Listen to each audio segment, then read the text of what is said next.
Hey, hey, YouTube family. How you doing? This is Rhonda with Rhonda Loves Life. Thanks for joining me. My glasses are all lopsided. Hello, how you doing?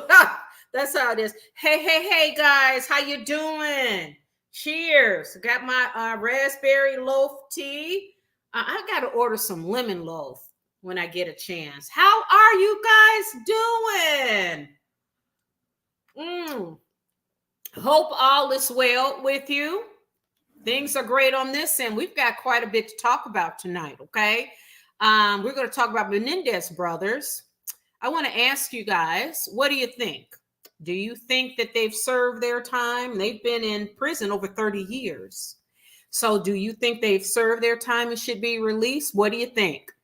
Also, it looks like Ben Affleck is doing very well. Page 6 caught images of him just walking and going about the business of living his life. That's right. So we're excited about that. So we're going to go over that. Also, Nicole Kidman. Nicole Kidman's really overselling this movie. She says that she had so many orgasms in making this movie that if she just don't want to have another orgasm. It's like, come on, in a movie, okay, is this another case of Hollyweird gone wild? Because isn't she married to Keith Urban? Also, on top of the list today, we're going to talk about Olympic gold medalist, the most decorated Olympian, gymnast at least, Simone Biles and her husband. They're back in the news again because apparently in the documentary, they mentioned that oh, Rinsky. Hey, how you doing, Rinsky? Hello, hello. Are you working from home? Good to see you. So, Simone Biles, remember her husband?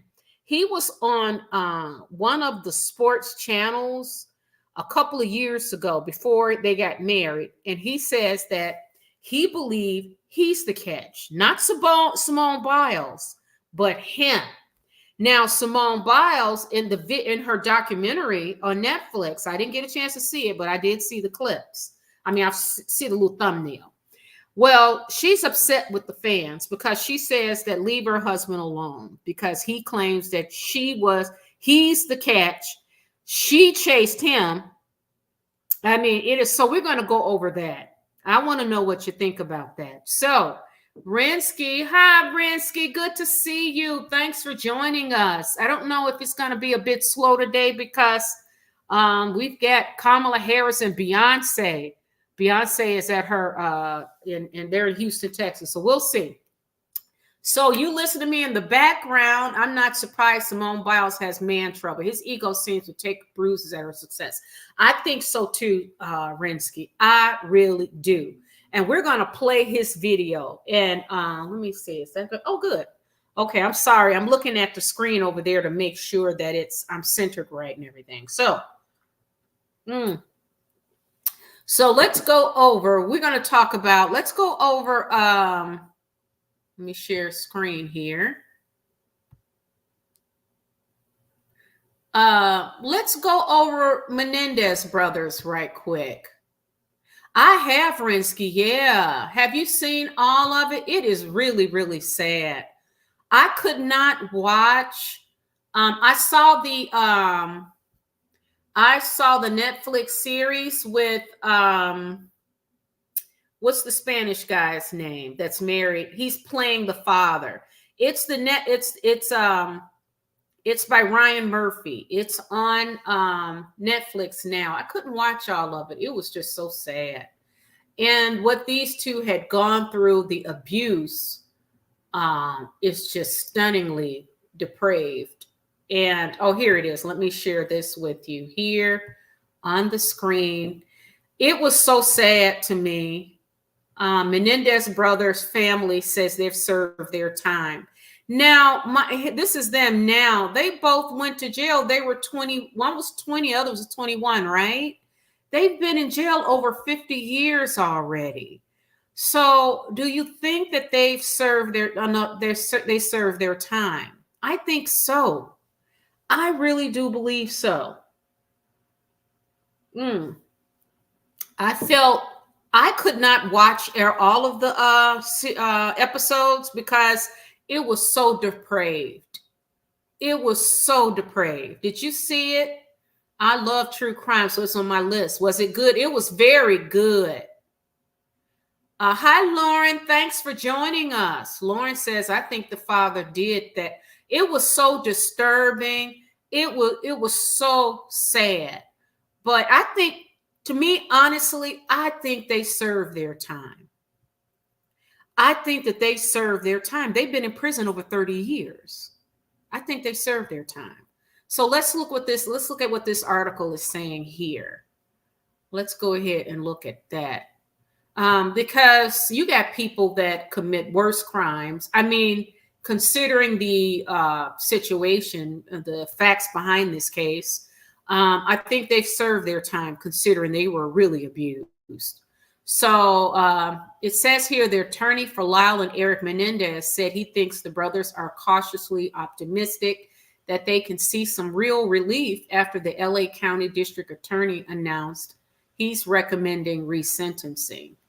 District Attorney George Cascone said he recommended in a court filing on Friday that the brothers' sentence of life without the possibility of parole be removed, and they should instead be sentenced for murder, which would be a sentence of 50 years to life. Because the brothers' ages, they were both under 26 at the time of the crimes, they would be eligible for parole immediately. Oh, Gascon said at a Thursday news conference. The final resentencing decision will be made by a judge, and the parole board must also approve, Gascon said. I mean, look at them. It is the way they father and their mother. It's so tragic. It is. What do you guys think? Hi, Lauren. What do you guys think? You know what? I believe these two have served their time. Have you? Rinsky, you have not seen the movie yet on Netflix? So it's very good. It is very good. Okay, it's very good, but it's shockingly depraved and it's sad.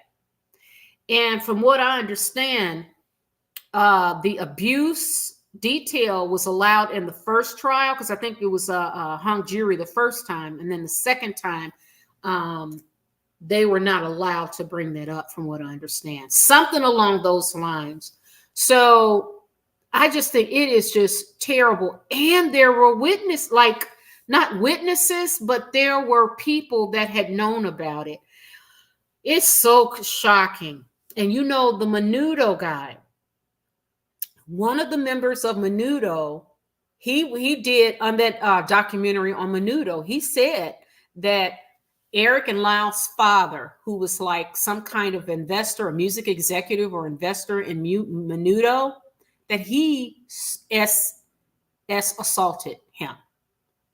So a lot of stuff is coming out now, because at that time, it was the early 90s, early to mid 90s. We just didn't believe that could happen. But you know what? Not we, because I don't trust. Listen, I've seen enough in my lifetime to know that there are some, you cannot judge a book by its cover. You can't.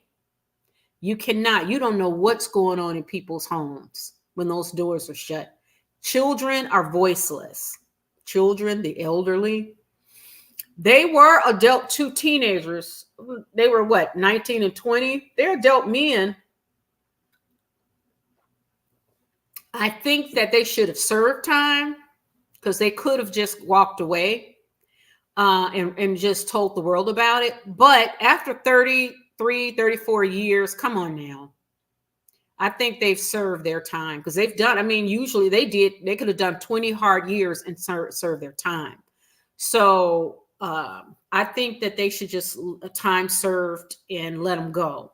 And their family speaking out too. I think most of the family believes the same thing, but I know that their mother's brother, the uncle, he doesn't want them to be released, but he's like the lone one. He's the one standing alone on this. So let's get into the comments. What do you think? What do you think? What do you think? All right, let's hear Rinsky. I think I think they were abused. It's a special circumstance and they deserve a bit of normality. It's not their fault their father was a maniac, in my opinion. Yeah, I agree. I mean, what this man did, he was clearly an animal. And the mother just watched it happen. Like, this is in the testimony too. And you'll see it in the movie. The mother, I mean, she knew. Like, when he would go into the room with one of the boys and shut the door, and the mother knew and did nothing about it. That's crazy. That is really crazy. So yeah, I think they serve 33 years or something like it's over 30 years. So I mean, and they've been nothing but model citizens overall. I think there was a planned prison escape early on, like in the first couple of years, but that was 30 years ago. It was like the first or second year. But these two, and they are both married. Now, what do you think? I should do a video on that one. Prison wives. I mean, not prison wives, women who marry men in prison. That's the one that the psychology behind that one would blow my mind. I mean, it's just so funny. I mean, but if these two can find love in their lives, I mean, considering how much they were abused, I wish them well because they were terribly abused. Hi, Lauren. Thanks for joining us. Hello, hello. Brooklyn. Hey, Brooklyn love. Happy Friday. Happy Friday. Yes, thank God it's Friday. Although I work 7 days a week, but I still like Fridays because I get to sleep in a little bit on Saturdays, though. I really do. It is nice. Also, I get to come up. Now I'm starting to record more videos more often, guys. I'm going to do like every other day, if not every day. So stay tuned. And then I got my crime station, true crime. So I got 2 videos that I'm editing now, and then I'm working on the travel. So stay tuned. A lot of good stuff is coming. So, okay, Lauren, I heard the father abused other boys too. I think they should be freed if they have a good environment and support system to go home. Yeah, they're both married. And I don't know if they will keep their wives once they are free, because it's a different life. So that's going to be something interesting to see. Will they still stay married to the same women that stuck by them? I don't know, but I do hope for these 2 guys and what they've been through. They've served their time. It's been over 30 years. I mean, come on. You got men who, KILLED children and get out in 15. So I'm just saying they've served it, in my opinion. And you guys let me know what you think. We've heard Rinsky's opinion, and I think too, Lauren. Yeah, I think they serve, and I wish these 2, they've got the tail end of their lives to live. Hopefully they can get freed and really live a very thriving and beautiful life, considering the horror that their father and mother put them through. Because the mother too, because she sat there and watched that happen and did nothing about it. Ella says, I didn't care for these guys until I watched a documentary over 5 years ago and learned about the father's abuse from the father's own relatives. Wow. So wait a minute. The father's relatives knew that he was a child abuser? Wow. So the family members knew. This was no secret. This man was a monster. Their father was.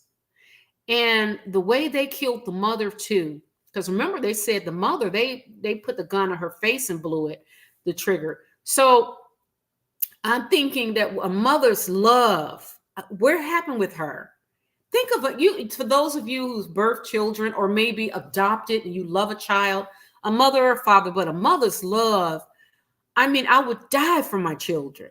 You guys know that. A mother's love, it's just like, I can't imagine how she could watch this monster abuse her 2 boys like that.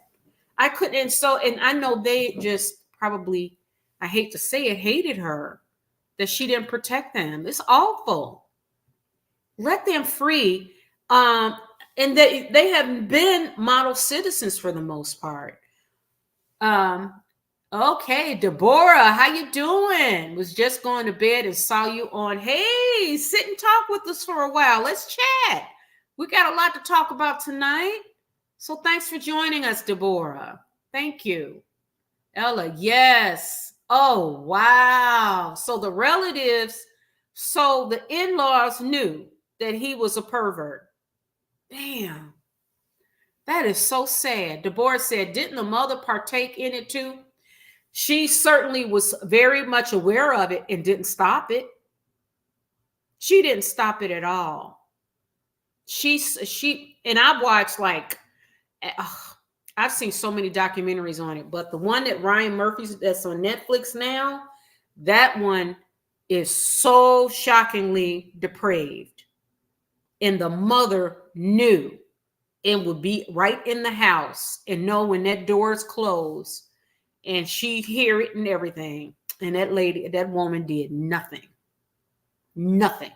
And it started when they were little babies. Nothing.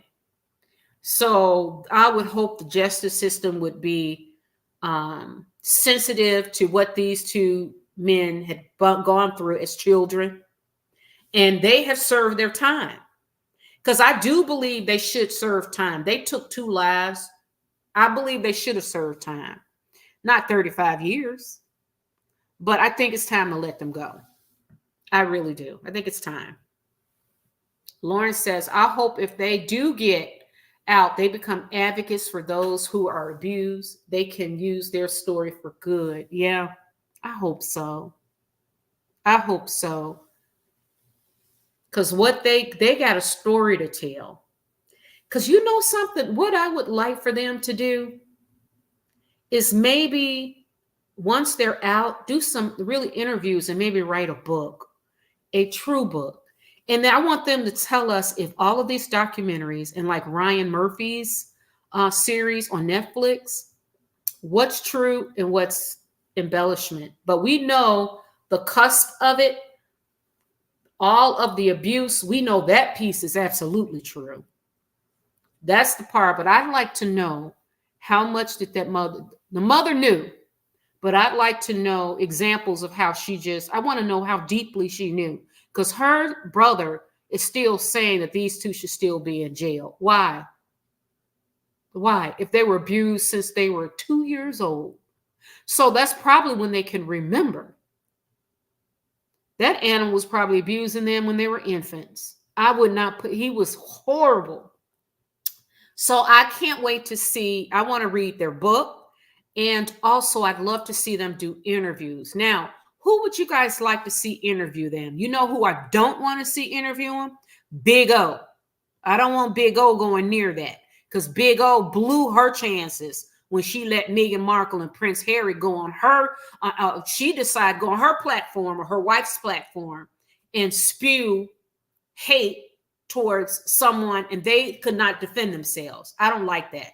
That is imbalanced. That is not balanced. That's imbalanced. I didn't like that. Also, how she did Finding Neverland had that crew. Now, these guys claim that Michael Jackson never touched them. Then all of a sudden they get on to Finding Neverland movie thing. And then Oprah came after, her wife came after R. Kelly. We talked about that, but I don't want Big O to get that. I would like to see Anderson Cooper. What do you guys think? I would like to see an Anderson Cooper do it. Because Anderson Cooper comes from a wealthy family. Although the Vanderbilts, his mom, that's uber wealthy. Whereas these two, their father was an immigrant who was wealthy, but not Vanderbilt wealth. But I think Anderson Cooper has proven himself to be a fair, balanced interviewee and reporter. And I would love for him to sit down with them and talk to them. That's who I would like to see. And I would like to see a book, and I'd like to see some interviews from them. From their mouth, I want to hear what happened to them. And I think it will be good for them to let it up and out from their own words so they can move on. Then they can make some money, because I hear there's no more money. So they need to be able to make a living when they come out. And I think that there's an interest in them. And then maybe they can do a podcast or maybe have therapists like a Dr. Drew. I love Dr. Drew Pinsky. I love Dr. Drew Pinsky. Not Dr. Phil. Not a Dr. Phil. I'm sorry. No Dr. Phil. But a Dr. Drew Pinsky who has a caring spirit, and he's also a doctor. I'm just saying, putting it out there. Yes. So let's read some of these comments. That's what I would like to see. Let me know what you guys think in the comment. Deborah says, allegedly the dad took advantage of another youth. Really? In the neighborhood, Deborah? In the neighborhood? Or was it a family friend or something? Ella, release them now. It's enough. I agree, Ella. I totally agree. I mean, come on now. Like I said, you got child murderers that only serve 7 years. I mean, you got whole child rapist. They go out destroying lives and they get a handful of years.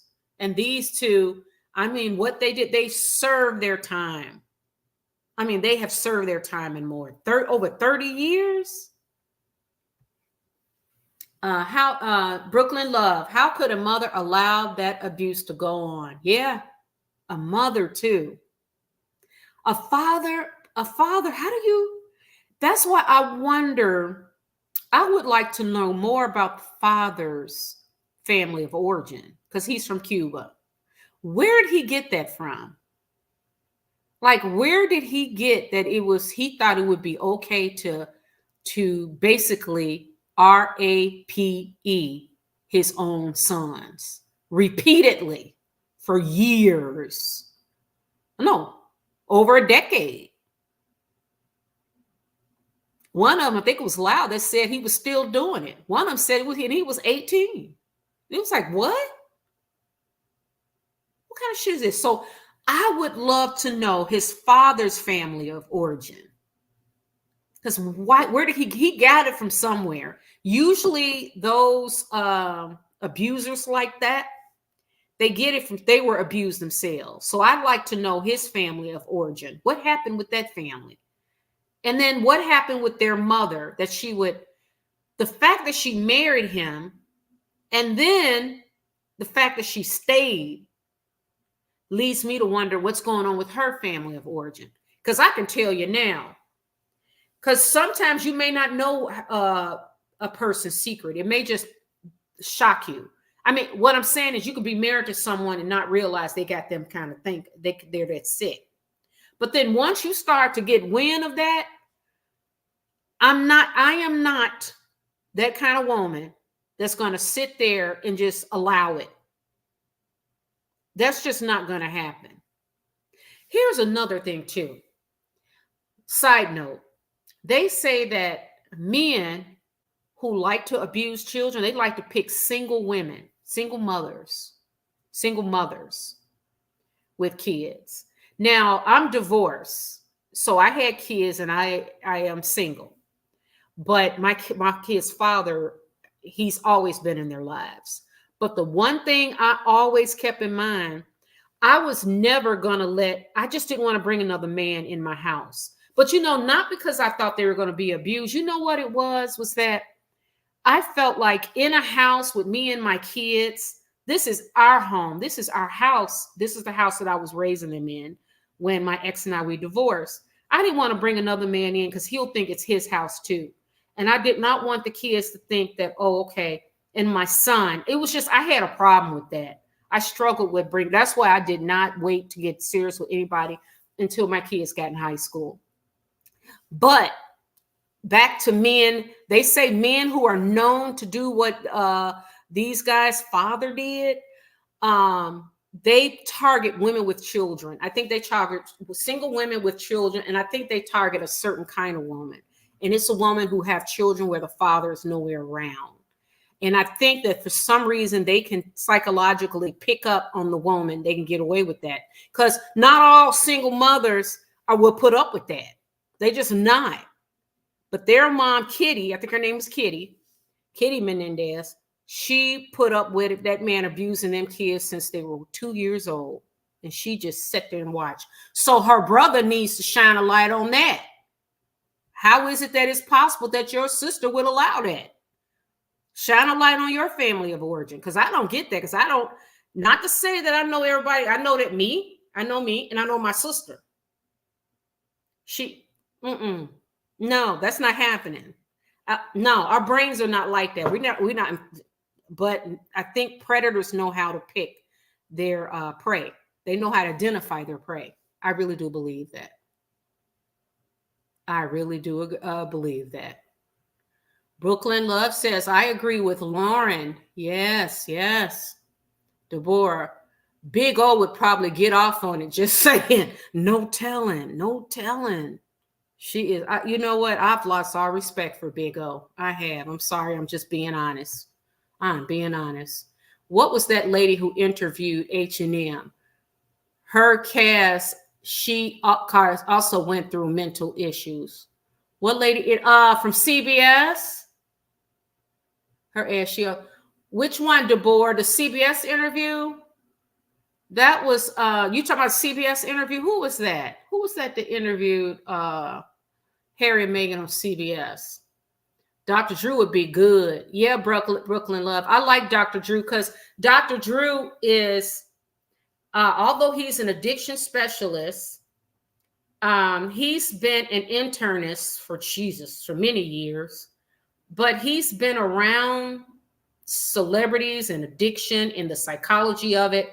And he does a lot of self-study on things like the mental health of people and dealing with post-traumatic, and Dr. Drew says he suffers from anxiety, and he had to go get therapy for that. Like, he has severe anxiety issues. So he is really educated in a lot of areas that I think, and people trust Dr. Drew. I know I trust Dr. Drew more than Dr. Field. I'm sorry. Dr. Field is a big old product. And when Dr. Field, I'm sorry, guys, I ain't talking politics, but Dr. Field had Trump on. I'm just saying, I don't know. I'm like, Dr. Field, I don't know. Why are you getting in politics? That's why I don't discuss politics, because it turned people off. It really does. The best thing to do is to just, especially if you're out there in the open, just stay neutral, especially if you got a platform where people trust you. I trust Dr. Drew. Like when Dr. Drew talked about COVID and he questioned some of the COVID stuff. And I like that his honesty about topics that touch him. He's got a problem with COVID vaccines and all that. He's questioning it. So I like that sort of compassionate honesty. And I think he would be perfect for these two. I think Anderson Cooper, but Dr. Drew better than Anderson Cooper, because Dr. Drew is a recognized and respected medical practitioner. He was in the industry. Who was in the industry?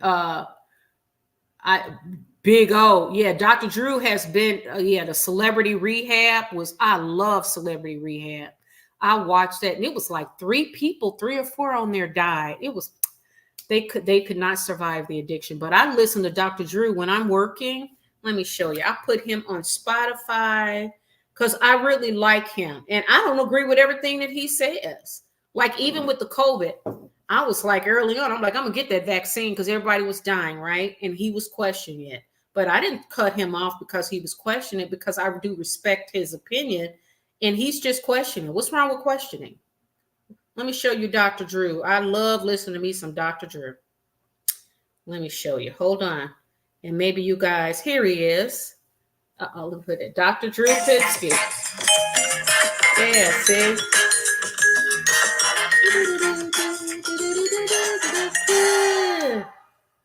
Hey, everybody. Welcome to the podcast. It is the one and only Vinny Tortorich joining me today. There we go. Yeah, I like Dr. Drew. So I would love it if he would. But I know the networks are really bidding wars to interview these two. You know that they are. But I hope that they go to someone that is very respectful to them, very sensitive, and not just doing it for the money. I don't think Dr. Drew will be doing it for the money, because he's already a very well-established, financially established man. He's not part of a network that's bidding where they bid, because they're going to try to bid on the book. They're going to, on access to promoting the book, and then the interviews afterwards. I hope they go independent route and just sit down with Dr. Drew and then sit down with a publishing company, so that they can get their story out, because it will save lives. Because for them to have been pushed to that, and I'm telling you, the abuse is so. And you guys, I'm not telling you anything you don't know already.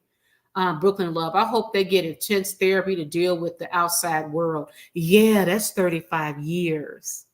And that's why I like Dr. Drew, because I think Dr. Drew or someone in that area would be able to refer these two to mental health experts that can help them transition. What do you think about what's the psychiatrist? Is he a psychiatrist that interviewed Harry? Dr. Mate, is that his name? Mamet, what is his name? Oh, I'm terrible with names. I like him. He does childhood trauma. Let me get his name right quick. I do like him. And I did not like the fact that he interviewed Princess Harry, and they did that platform where people were forced to buy books. It was more of a money grab.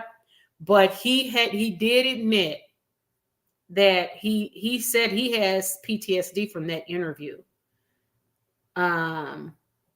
Yeah, Dr. Gabor Mate. Yeah, here he is. And he's a physician, and he studies addiction, and also he's written about childhood trauma, because he's got his childhood trauma when his mother left him in Holland or somewhere. Where is he from? Sweden or somewhere. Here he is, Dr. Mate, Gabor Mate. Here he is. What's it? That's Dr. Gabor Mate.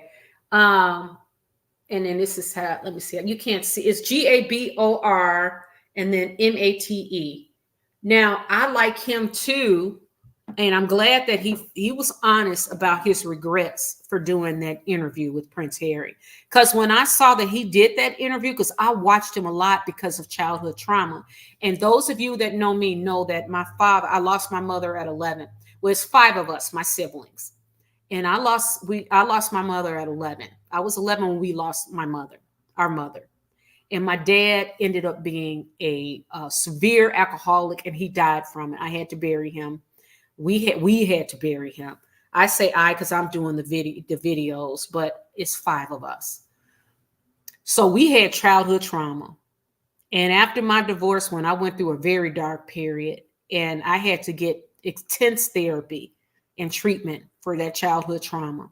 So when I really gravitated towards doctors like Dr. Drew, he's an addiction specialist, and then Gabor Mate and his work, because Gabor Mate talks about the PTSD he had experienced when his mom, he's Jewish, and his mom left him on a street or something, and a family watched him because she didn't know what to do. She could not take care of him.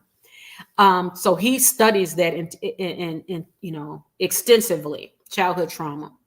So when he did Prince Harry, the interview with Prince Harry, I was like, okay, I see that. But then when I saw they were charged, you had to charge to see it, I said, oh no, Dr. Mate, I kind of lost a little bit of respect for him. But then he started talking openly about it, which I'm glad he did. Like, he wanted to help Prince Harry, but he didn't want to get into that money-making thing. But he says that he's now got some PTSD from that, because the blowback he got from doing that interview was not good. So I hope that these two they're going to need help. That transition into the outside world is very different than when they went in. I mean, what about the computers and advancement in technology? Brooklyn Love, maybe it was done to the dad. We may never know. Right. That's what I'm thinking, Brooklyn. He had to get it from somewhere. So what's his family of origin? Like, how many siblings are there? Who's his mother and father? I'm talking about these two, their father's family of origin. Did he have siblings? Who was his mother and father? What about uncles and aunts, cousins? What was it like in Cuba? What was the family of origin like? And the same with Kitty, their mom. Kitty Menendez. Ella, he was in the music industry. They do some weird rituals. Oh, Ella. Okay, you're talking about the father. Yep. The father is in the music industry. Yeah, because he was one of the investors in Menudo, or like the producers or something in the big group, Puerto Rican group, Menudo, the boy band. I think that was the original boy band after Michael Jackson, right? The Jacksons, the Silvers, who were the others? But Menudo was huge because I remember that when I was little in the 80s. And one of the NBC, not NBC, Netflix did a documentary on Menudo, and it come to find out those boys were being abused. And oh, by the way, guess who was part of Benny Medina? Benny Medina, J-Lo's manager. He was also, let me see, and I'm almost certain of that. Hold on. And so the young man said that the Menendez father, what was his name? Lyle. Give me one. Lyle and Eric Menendez. And then what's their father's name? And then I'm gonna look up Benny Medina. Okay. Jose and Mary Louise Kitty Menendez. Now let's look up Benny Medina and Menudo. Let me see.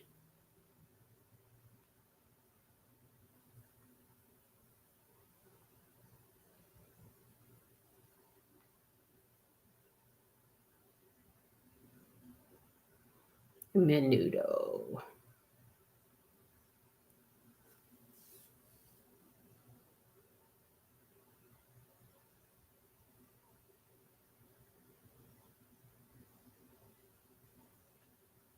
Okay, so Benny Medina was one of the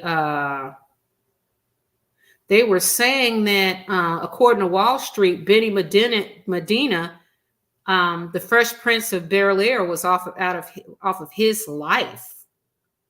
He was the executive producer of the show. But I thought there was something else about Benny Medina. I know I'm not crazy. I know I heard, because I think is he Puerto Rican? Hold on one. Oh, here it is. Wait a minute.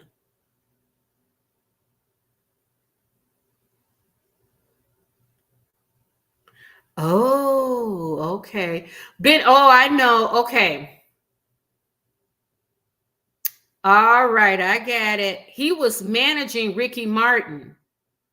And you know, Ricky Martin was in Menudo. Benny Medina managed Ricky Martin's. Puerto Rico, Martin's Public Relations Agency. Yeah. Oh, wow. Look at that.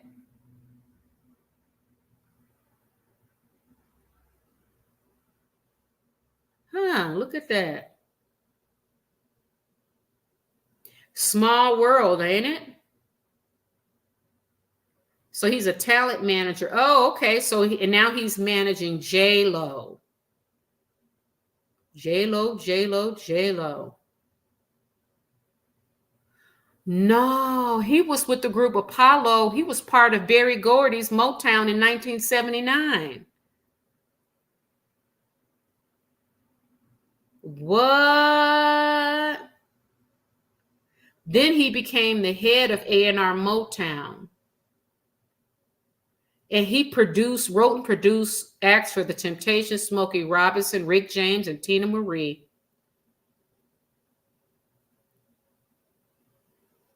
What?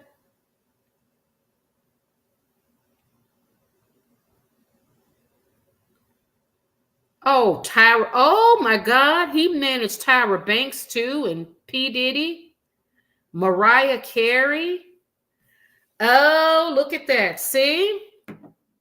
Benny Medina been around. So that's the connection with Menudo. Benny Medina and Ricky Martin. Ricky Martin was a member of Menudo. Okay, so I digress, guys. All right. DeBoer says, don't want to sound sick, but a lot of these high-value people are into kinky stuff. Some even sacrifice their own little people, sacrifice their own little people. Yeah, it seems like they are really into some really.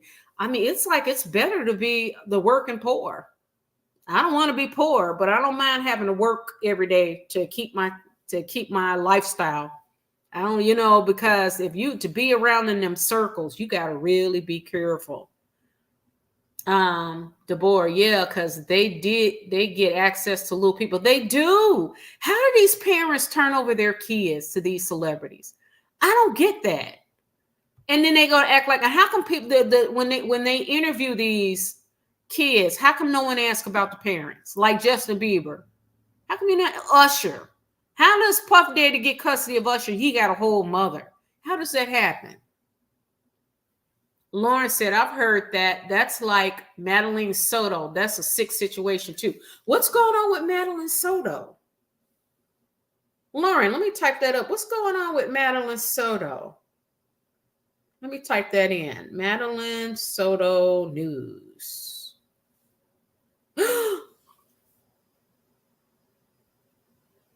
Oh, what? Oh yeah, this young girl. Oh wow. And did her mother have any? Did her mother know? Oh man. Oh, that's that Florida teenager. Yeah, I see that on Nancy Grace. Oh, that's awful. Yeah, they will sacrifice them kids. You assume motherly love, most of us, but if you're sick, you're sick. These people are sick. The board don't want our channel strike, so I want us the P word. So I call them hunters. Yep. Because they will. YouTube will demonetize it, and they'll limit the views. So we got to play along.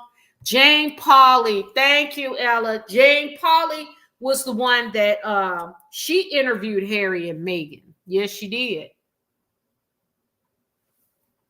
And I hope they do not give her the well, how did she, what? How did she do, you think? I think she did okay. Jane Pauley is okay. Jane Pauley's okay. Thanks, Ella. Jane, yes, yep. Jane Pauley, yep. Jane Pauley. I think she would be okay too. I really do. But does she have mental health issues? You mentioned that. She's got some struggles. Let me know in the comments. The youth the father did was in the industry. The father was going around. He's the one. That young man from Menudo was the one that came out. He spoke out. Think about all the other victims that did not speak out. Think about that. Dr. Drew seems to be, this is Lisa Tyson. Hi, Lisa. Dr. Drew seems to be pretty much above board. Yeah, he is. He don't need the money.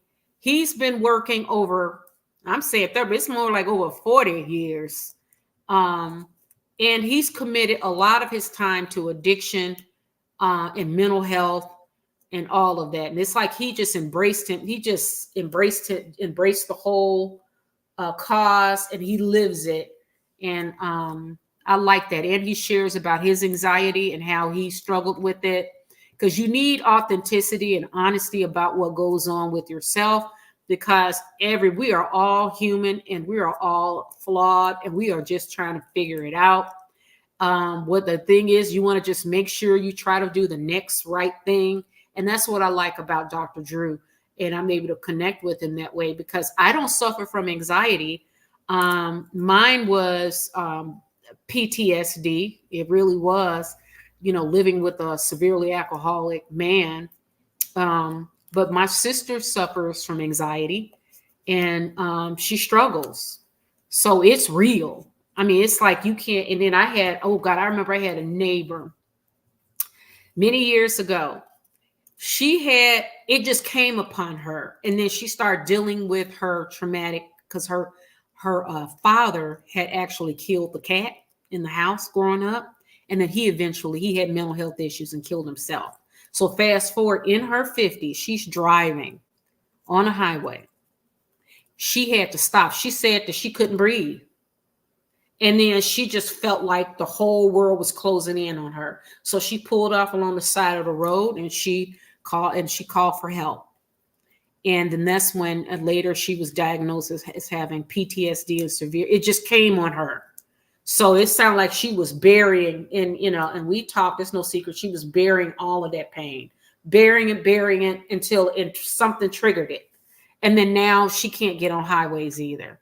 So I like the fact that Dr. Drew is very honest. I hope they find people.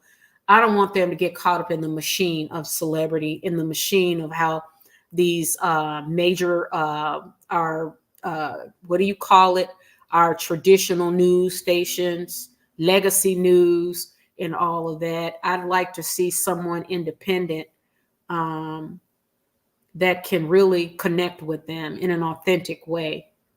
Brooklyn Love says mental health should be studied more.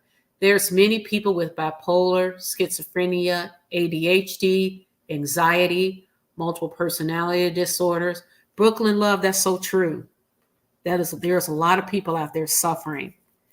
Mental health, it's in here and in here. You can't, on the outside, people can't see it because you can be smiling, but they can tell if you're acting out.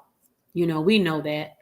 The severe ones like schizophrenia and bipolar, you can see the person is acting out when the brain gets that dysregulation happens.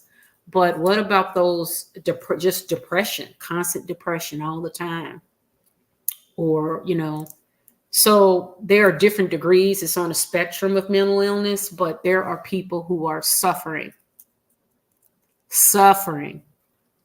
And like these two, Eric and Lyle Menendez, these two going through hell and abuse. And, but maybe now maybe in prison for the 35 years, they have been getting treatment of some kind. Because I'm hoping that at least they touched on it. And I think all that time, I'm hoping they did. I don't know. But Brooklyn, you're right.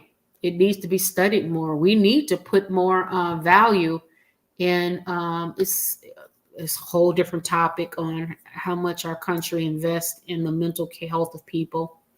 They closed the mental hospitals, the public mental hospitals. So a lot of these mentally ill people are on the streets. They end up homeless, on drugs. It's tragic. Deborah, Dr. Oz. Yeah, Dr. Oz. What was something about Dr. Oz that bothered me? Oh, you know what? Maybe, but I got issues with Oprah because he's a big old product too.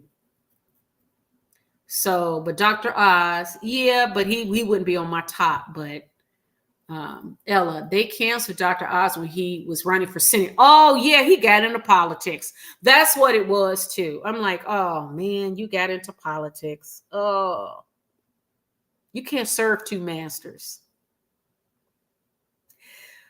That's my take on it without discussing. You can't serve two masters. And I like Dr. Drew, at least, because Dr. Drew is serving the community. He has been out there. He's used his contacts like he did celebrity rehab for years to help celebrities who were suffering from addiction. And it was authentic. It was real. It was true. He was committed to it. And I don't know why that show went off, but things don't last forever. You know that. But he's still doing it. Dr. Oz, I think that's what it was when he did politics. And I'm like, oh, shit, here we go. Just my opinion. Gabor Mate. Yes, Ella, Gabor Mate. I think he would be perfect. He's another one that really devoted his life to childhood trauma, speaking on it, addiction he speaks on, mental health. He's a best-selling author. Deborah said, did you see the show Dr. Phil did with the young woman who claimed her mom and dad were paid to have her? The parents gave her to a rich man who had his own island. They would have freak-off parties with, oh, no. Oh, no, I didn't see that. I'm going to look for it, though. The rich and famous, including judges, and Phil helped her to get help. She said things like the Hunger Games are real. Oh, no. I'm going to look for it, though. How did Dr. Phil do? The industry is a community and they all know each other and get passed around. I believe that. Yeah. I believe now more than ever that the industry is a community because of what happened with Puff Daddy and everybody was mute. Everybody was mute. It was like they all knew. Just don't say nothing at all and just wait. Stay mute and let this play out. Puff Daddy won't talk because I told you, I think if he does, he's going to go, he's going to get Epstein. And you know what happens when you get Epstein? The lights, he going to start to see the cameras right in front on his floor and in front of his cell door will stop working. And then all of a sudden, the security guards, they'll be understaffed. And then he will pop up. Maybe this time he won't be hanging himself, or they probably would do it. But you know, there are many other ways too. He can have a sudden unexplained heart attack. He could end up with a so-called brain hemorrhage, like aneurysm, like Jay-Z's alleged sad piece, or he can't get fentanyl in jail probably, so we can't use how Floyd Mayweather's baby mama suddenly died all of a sudden. But who else? Or Kim Porter, pneumonia. Oh, he'll get pneumonia or something. But he will he would be Epstein before. So I was going to say Trump. Puff Daddy's not going to talk, or he'll be Epstein. So he's going to have to take this ride. Oh my goodness, Deborah. Yeah, that's terrible. I believe that. You're right, Deborah. Yeah, I believe that. They get passed around. It's a cabal, and it's all part of the industry. It is. I am so convinced now. It's not Hollywood. It's Hollyweird. And as a matter of fact, when I'm done with this, I want to share with you a story. Kevin Kline and his wife, Phoebe Cates, they've been married over 35 years, and they had to move out of Hollywood. They live in New York. So, and he explains why they are successful in their marriage. And I agree with them. It's just a little side note. Ella says, Jose Menendez was born to a prosperous family in Havana, Cuba. His father was a well-known soccer player who owned his own accounting firm. Okay. Let's see. Jose was born. Okay. Yep. On accounting firm. Oh, that's from IMDb. Thank you. Okay. So where did he get all of this? Where did he get into abusing his own children? Where did Jose get that from? That's what I'd like to know. Oh, Dallas. Hey, Dallas. How you doing? Thanks for joining us. Good evening, Rhonda and everyone in the chat. I'm sorry I'm late. I'm not getting notifications on YouTube. Oh, Dallas, I'm sorry. You know YouTube be YouTubing. What can you do? I'm so sorry. I told you guys I will be posting videos just about every day now. Every other day or every day. I'm locking in. So, but I'm sorry you're not getting your alerts. But when I do post, it's going to be around 9:15 in the evening. That seems to be the perfect time where I'm able to reach most of you, because I'm thinking, okay, with all, and then we got to think of the different time zones. So 9:15 at the latest is kind of the time zone. That's a sweet spot for us. So, Dallas, I'm sorry YouTube is doing that to you, but please continue to subscribe and follow me. Check in regularly because I am posting new videos. Thank you so much for joining us. But YouTube be YouTubing. I'm powerless over what they do. But I'm here if you're here. Keep that in mind. If you're here, I'm here. Okay. Let's see. Here we go.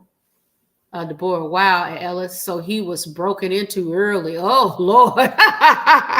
Ooh, that's crazy. Jose Menendez's father. So he came from a family with money in Cuba. Where did he get it from? And see, why is it that the media, how come our investigative journalists don't find that topic interesting? And I wonder if they will ask these two. If they will ask Lyle and Eric, you know what? Typically, when you have a parent or someone that's exhibiting this kind of behavior where he was a monster, obviously. But where did that come from? How was his upbringing, Jose Menendez upbringing? I would hope someone would ask him that. These elites are into a lot of mess. I think they are. I think it's part of their culture. I really do. Deborah, sorry, I was typing. You talking about the father? Yeah, the father. Some parents sell out their own little people. Yeah, they do. We know that with Michael Jackson, when the parents will let the kids go and sleep in the same bed with Michael Jackson, a grown-ass man. What about Usher, his mother? And you're going to let Puff Daddy take custody of your little son. That's okay, huh? What about all those kids that work for Nickelodeon and all that? The young stars. One of them girls was sitting all on that. The guy, I can't think of his name. That was the producer of Nickelodeon. She, little girl, sitting all on that grown man's lap. And I'm sure her parents had to be there because she was underage. She had to have been like 8 or 9 years old, all up on his lap. And I'm just like, oh hell no, no, you're not. No, you're not just gonna do that. No, you're not just gonna do. And it's all part of that industry. Hollyweird. Brooklyn says, I keep up with the celebrity news. It's too much going on. It really is, Brooklyn. I'm like, I'll be like, oh God. Politics, I can't wait till it's over. And then this celebrity news. But I think it's important. It's a day of reckoning for this industry. I think it's a day of reckoning. And I love the advancement in technology. I don't see anything wrong with YouTube and Twitter, which is now X. And what's the other one? Instagram and all the others. I don't care because everybody's got a voice now and they're shining a light. Everybody got a camera. Think about it. When police would go and brutalize someone, it was just their word against another, and then no one will listen to the witnesses. Now we put that shit on camera. We can record it ourselves. So to me, shine a light on all this. And Puff Daddy thinking that and these people behind them, they're just going to let this case with Puff Daddy run its course, and they're going to still do what they're doing. Bill Maher, what is the name of his show on HBO? Bill Maher, what is the name? Let me pull up the name of his show. I tell you, but I don't know. I got so much, Bill, going on that it's like my brain is real time with Bill Maher. I've always had issues with people's name, by the way, just giving you a heads up, even when I was young. So it's not all aging brain, but real time with Bill Maher. Bill Maher said that this Puff Daddy thing is not unusual in Hollyweird. He says there are more Puff Daddies out there in the industry than you think. And I believe him. He's the only one that's telling the truth. Everybody else is mute. Everybody else is mute. That's because Bill Maher sit in his house, smoke weed all day. He got a young girlfriend now, Bobby D's baby mama, because Robert De Niro, Bobby D, in his 80s, had a baby by a 30-year-old girl. Now the 30-year-old plus girl is dating Bill Maher. And Bill Maher's never been married, don't want to be married. And he speaks, he had his own show, Politically Incorrect, and got canceled because his comments about the terrorists from 9/11 when that happened. And he was speaking, he speak honest and open. He's a comedian too, funny as hell. But they canceled him. Now on his show on Real Time with Bill Maher on HBO, it's his own show. He say what he wants. He doesn't give a shit anymore. And I like that. But he said it. He's the only celebrity that's commented about it. And he said Puff Daddy is definitely not the only one. It's not like Puff Daddy's a unicorn in the industry. Puff Daddy is the norm. It's just what it is. They are nasty. That's why you can't put them people on a pedestal. Lauren, the mom's boyfriend was abusing her and got rid of her. I think her mom knew but didn't stop it. Yeah. Oh, man. Madeline Soto, or I saw that little baby girl's pictures on Nancy Grace. I love Nancy Grace. That's crazy to sacrifice their babies for fame or money. Oh, yeah. Think of Justin Bieber's parents. Like, you gonna let your kids stay with Puff Daddy for 48 hours and he openly says that it's gonna be a teenage boy's dream? Where they do that at? When do you say that shit's normal? Who says that that stuff is normal? That's because they will sell their children. That's true. They don't give. It's the money and the fame. It's the money and the fame that they're after. Deborah. That's why she'd be good, because she has issues herself. Rinsky. Rhonda, who do you think is next in the Diddy chopping block? Do you think these celebs will get away with it? I think a lot of them will. But I think those that are lower hanging fruits that are on videos and they don't have any power, they may get exposed. But I think those with a lot of power, I don't think they're going to get exposed. I just don't. But I think that the lower hanging fruits, yeah, I think so. I'll be shocked if a more, like, you see that Jeffries guy, the ex-CEO, the former CEO of Abercrombie and Fitch. He 80 years old, face pulled back, just weird looking. Him and his partner going around for decades harassing and assaulting young boys. He got caught. So maybe the feds will catch a few more. But you know what? Epstein died. We still haven't seen his list. Has anybody seen his list? Let me know that. I haven't seen anything. Has anybody seen that list? None of the big, and you know, Ghislaine Maxwell, I hear that they moved her to like Florida, some beautiful prison that's more, they are making sure that she's taken care of. I mean, they're making the best of her situation. And I wouldn't be surprised if they let her out early. And you know, she's not talking. But they took her out of New York and she's like somewhere like in Georgia or Florida, somewhere warm or somewhere. I heard she's someplace that's better than where she was. So, and because we're not paying attention to it. Botox has kept some of these industry people looking young, but the industry needs a purge with new people. Sure they do. Sure they need a new purge. This is a day of reckoning, I think, in that industry. And whoever's sitting like, okay, guys, side note, what's up with these big old super bubble butts, the BBLs? Oh, God, I don't get it. They got this big booty and these skinny little legs. I'm like, I don't get that craze. What else in the industry you see? What else? I mean, it's a day of purging. A day of purging. Yeah, it's a day of reckoning. The industry chooses unstable people for that purpose to do outrageous things. I mean, you think about it. It's like if you already got mental health issues, because a lot of these people do, and then they are coupled with traumatic events that happen to them. And then that Hollyweird is nothing but fantasy. It's not real. And they're not grounded in reality and they're being exploited. They could be acting out. You know, look at J-Lo acting out.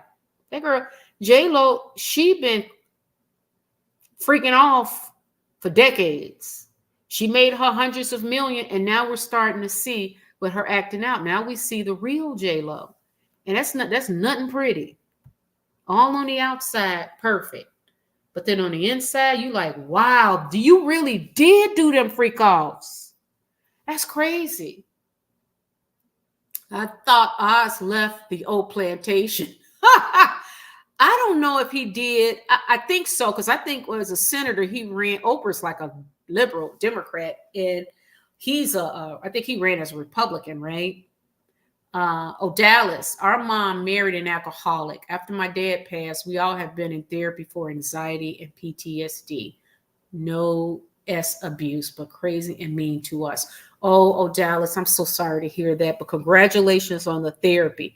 That's the same with my dad. One thing I could say, my dad was a very crazy, when he was a sweet man when he didn't drink. As soon as he drank, he was a very violent, a horrible man. But one thing, he was not a pervert. I can honestly say I ain't have to tell them stories. None of the five of us, he wasn't that. He wasn't doing those SA. No, he wasn't that. But he did enough damage. That alcoholism is a brain disease. Addiction is a brain disease. And he literally drank himself to death. But do I believe he loved us? Oh God, yeah. Yeah, he loved us. But he lost the woman he loved. My mother died at 29. They were married. She had all five of us, and she died from cancer. And we didn't even know. They kept it from us. We knew she was away. And then she passed away. And we were shocked. We were just like, and my dad never got over it. Even till the day he died, it was his wife. Till the day he died. It's just so sad. But, and however, we got our lives. And I know that my mother and my father would want us to live our lives and thrive. And we're doing the best we can. And you guys know life is not perfect. Life is not all a pink cloud either. Life has its ups and downs, always.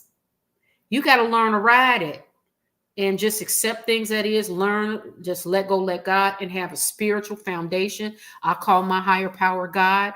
I'm not religious, but I am very spiritual.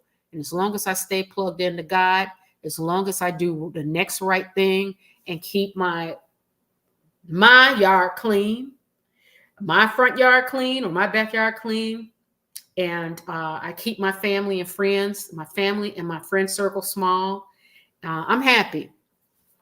So, Dallas, congratulations on the therapy. I'm sorry to hear about your mom. Your dad. Your mom would take it, but the therapy, I praise therapy, and it works. But it takes so long. But you know what? Once you lock in, as my daughter say, I've been using that phrase for the past couple of days because I like it. But once you commit to it, you start. It takes a while, and it's hard work. It took me about 9 years minimum. And you know what? I'm still working through stuff, but I'm 100 times better than I was before. And the therapy helped out a lot. Congratulations, Dallas. Love Dr. Mate. I love Dr. Mate too. I do. And I love that he was honest about when he admitted that he had second thoughts about interviewing Harry. He admitted that he think that was a bad idea. And I think so. But we're all human. And maybe he just connected with Harry. He felt bad for Harry. And because he could tell Harry got some problems. But he got roped into this whole money-making venture because they had a paywall behind it, meaning that you had to buy 2 of Harry books. You had to buy to join, to view this session. And that's not how Dr. Mate rolled. That's not how he rolls. And I was disappointed. I'm like, this don't even sound like you. But I think that his heart was, he wasn't trying to get the money. He don't need the money. I think he was really trying to use Harry and the platform to shed more light on mental health and to help Harry any way that he could. Rinsky, I often wonder if Hollyweird is directly involved in the child trafficking rings currently in operation. Rinsky, I think so. I'm starting to think it really is. I think that the Puff Daddy and the tentacles that go all around in that industry. And remember the Netflix show about Nickelodeon, and then that other documentary on ID channel about child actors and the abuse that they experience. I really do. I really do. And you know, another thing too that I don't like seeing, you notice in the movies, I don't know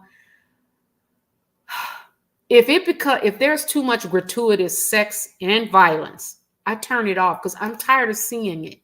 I want to see a really good movie that's written well, acted well, directed well. I want to see that.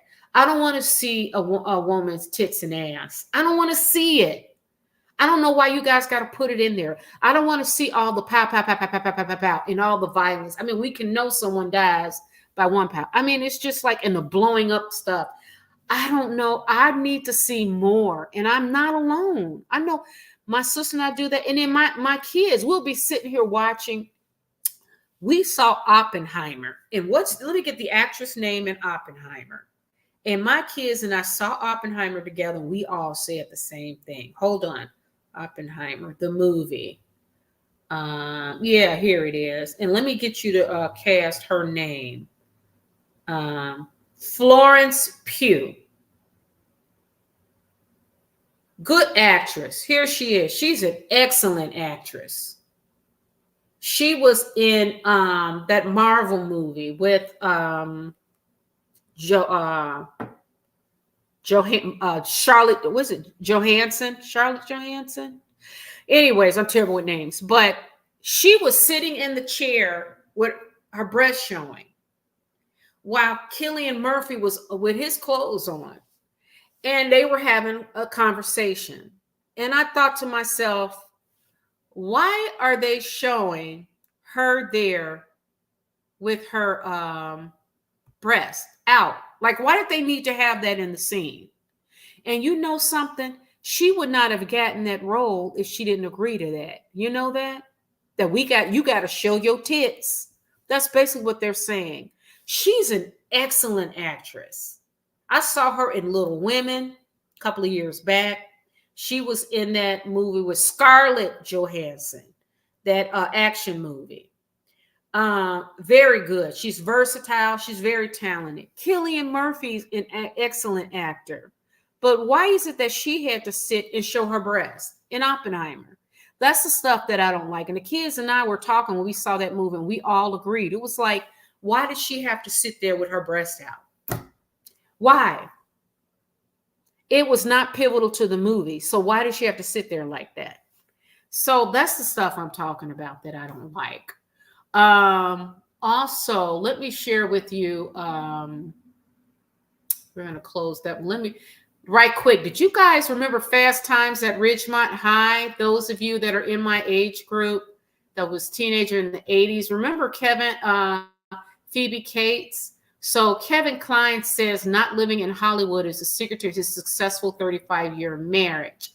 He says wait a minute. I got to share that, don't I? Hold on, guys. Sorry. I think it would help if I share the screen.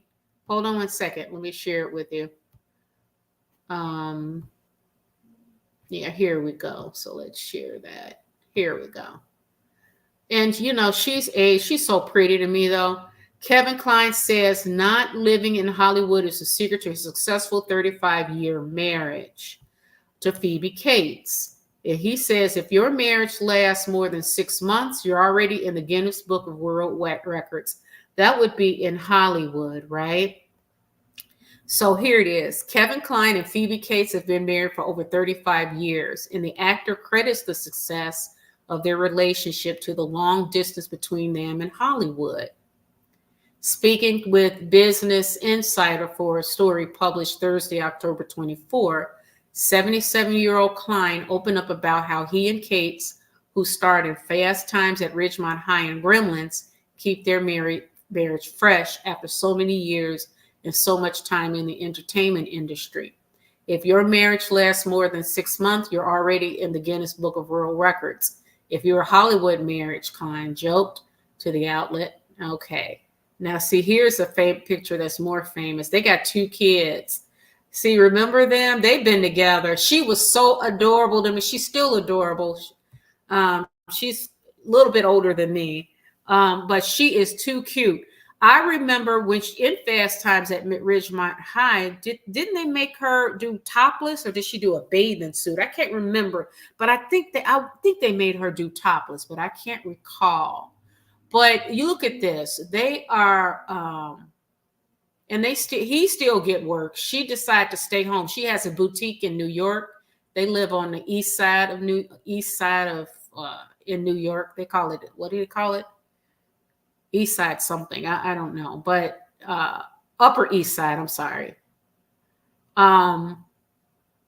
So they kept their marriage. They got 2 kids, 35 years. That's beautiful.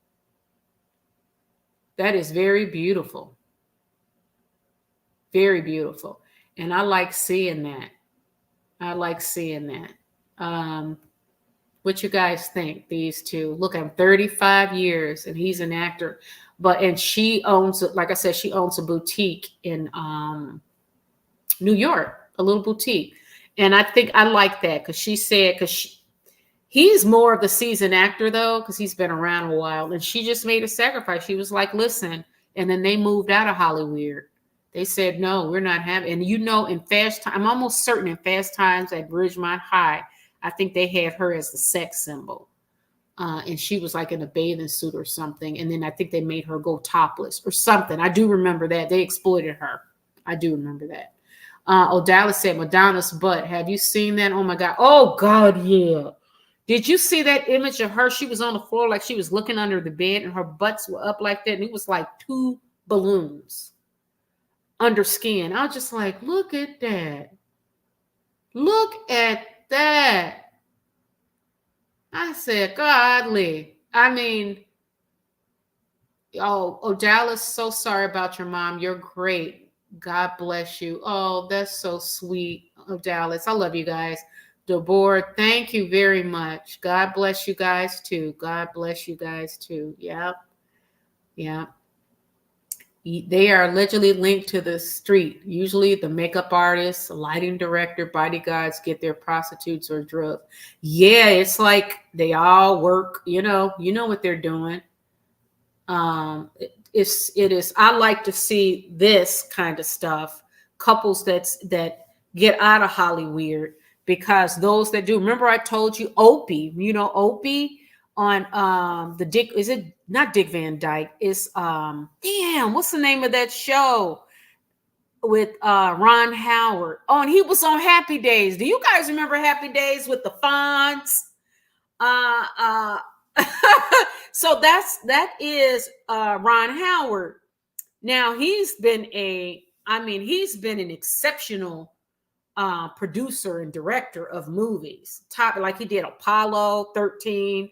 He did a lot. A Beautiful Mind. His daughter's now an actress and a director, but she said that her mother, when they were really little, her mother made them move. Now he's married to the same woman, and let's see how long they've been married. They don't live in Hollywood. They don't do it. They didn't do that. His wife, and he said Ron Howard married, and he's worth a lot of money too. Marriage, okay. Oh, yep. His wife is named Cheryl. They've been married since 1975. How many years is that? Damn, almost 50 years. Andy Griffith Show. 50 years. And let me show you Ron Howard and his, Ron Howard, because he's a funny looking man, but he's like, I'm rich. Oh, look at that. He stayed married to his wife. Look at him and his wife. Look at that. 50 years, y'all. 50 years. That's what I'm talking about. I think that's beautiful. So his work, he's a very successful. He's made some really good movies.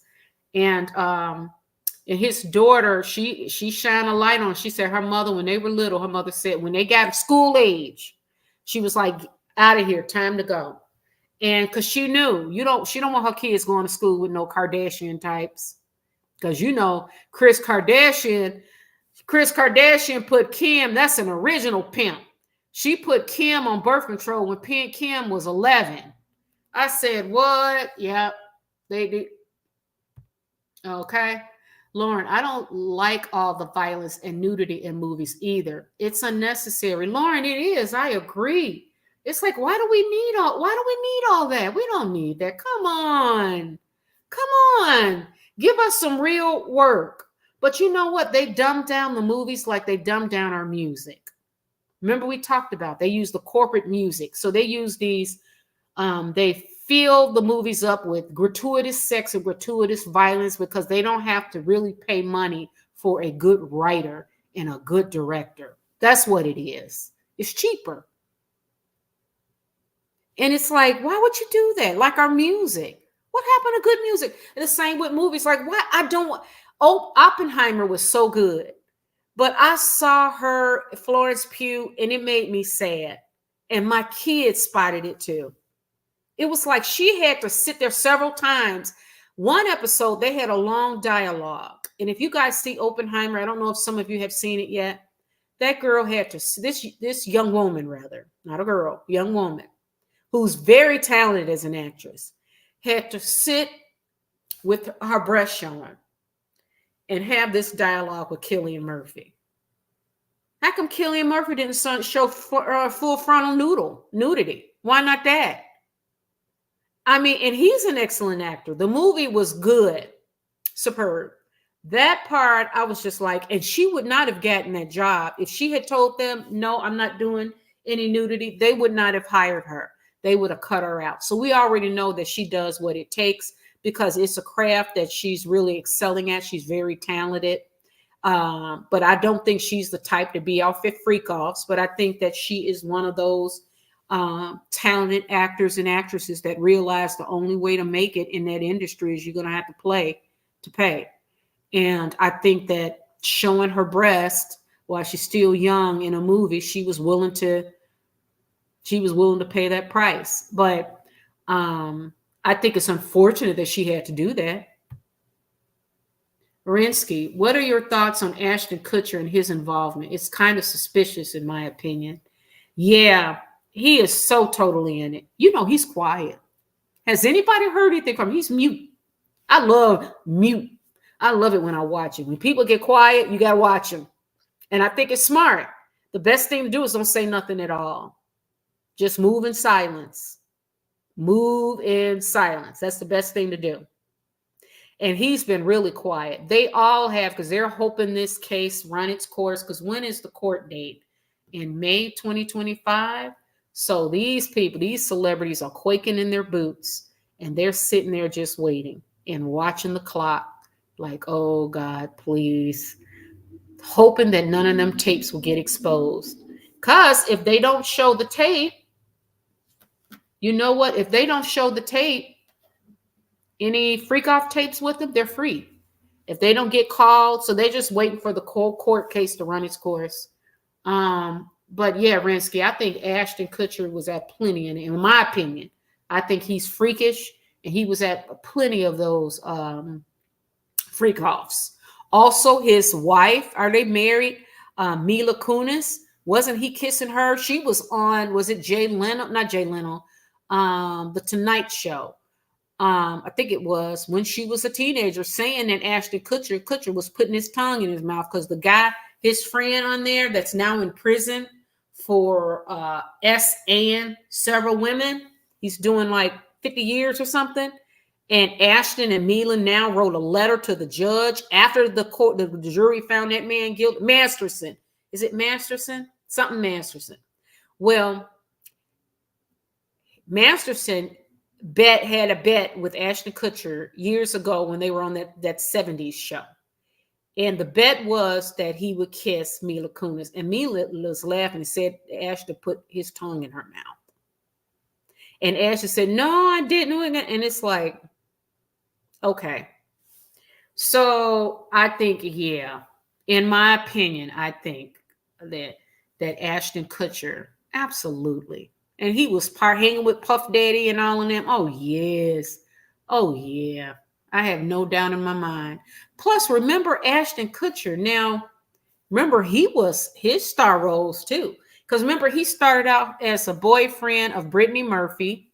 And he had small roles. Then he monkey barred to Demi Moore and married her.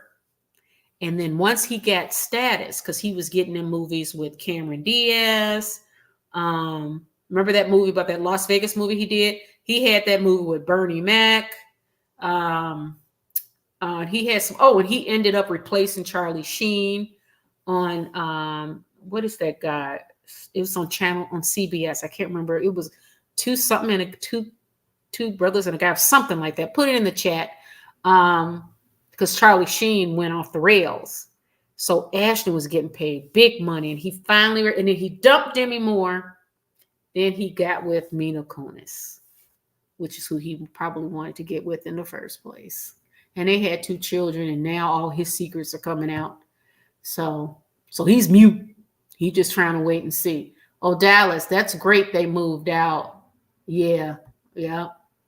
Beverly Hassel. Hey, Beverly, she has lost her mind. Okay.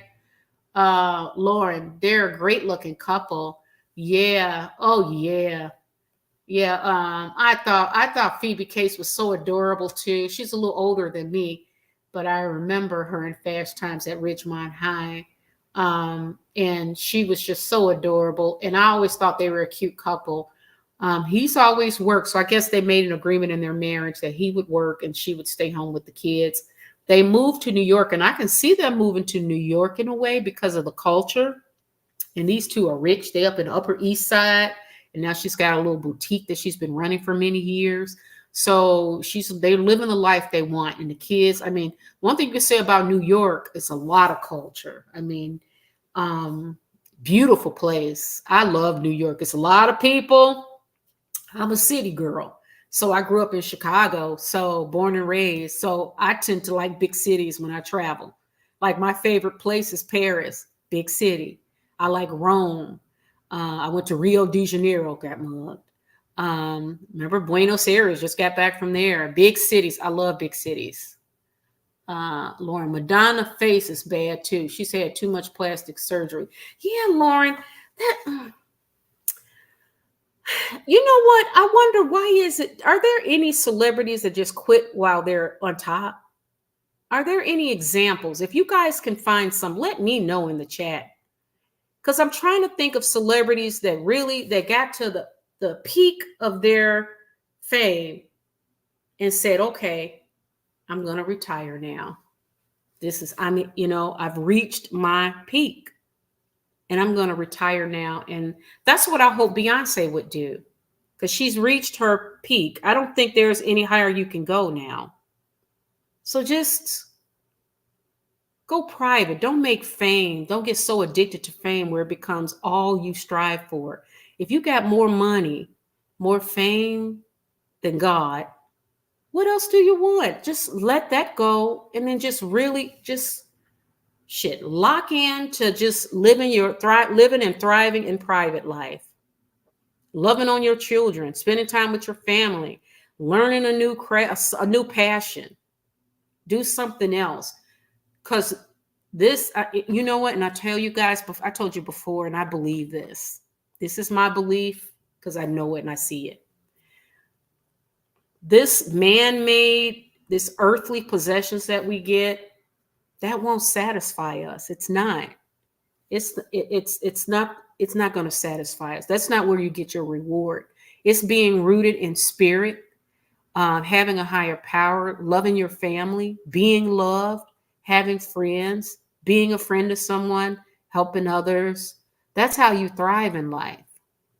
It's not about what new car you have or all the millions. Now, I ain't going to lie and say money don't matter. Money matters, because I'm happier that I have a little bit. I call myself the working poor because, if I don't work, I can't live like this. So I work hard to live like this, and I'm grateful for it. So I value money, but money can't be everything.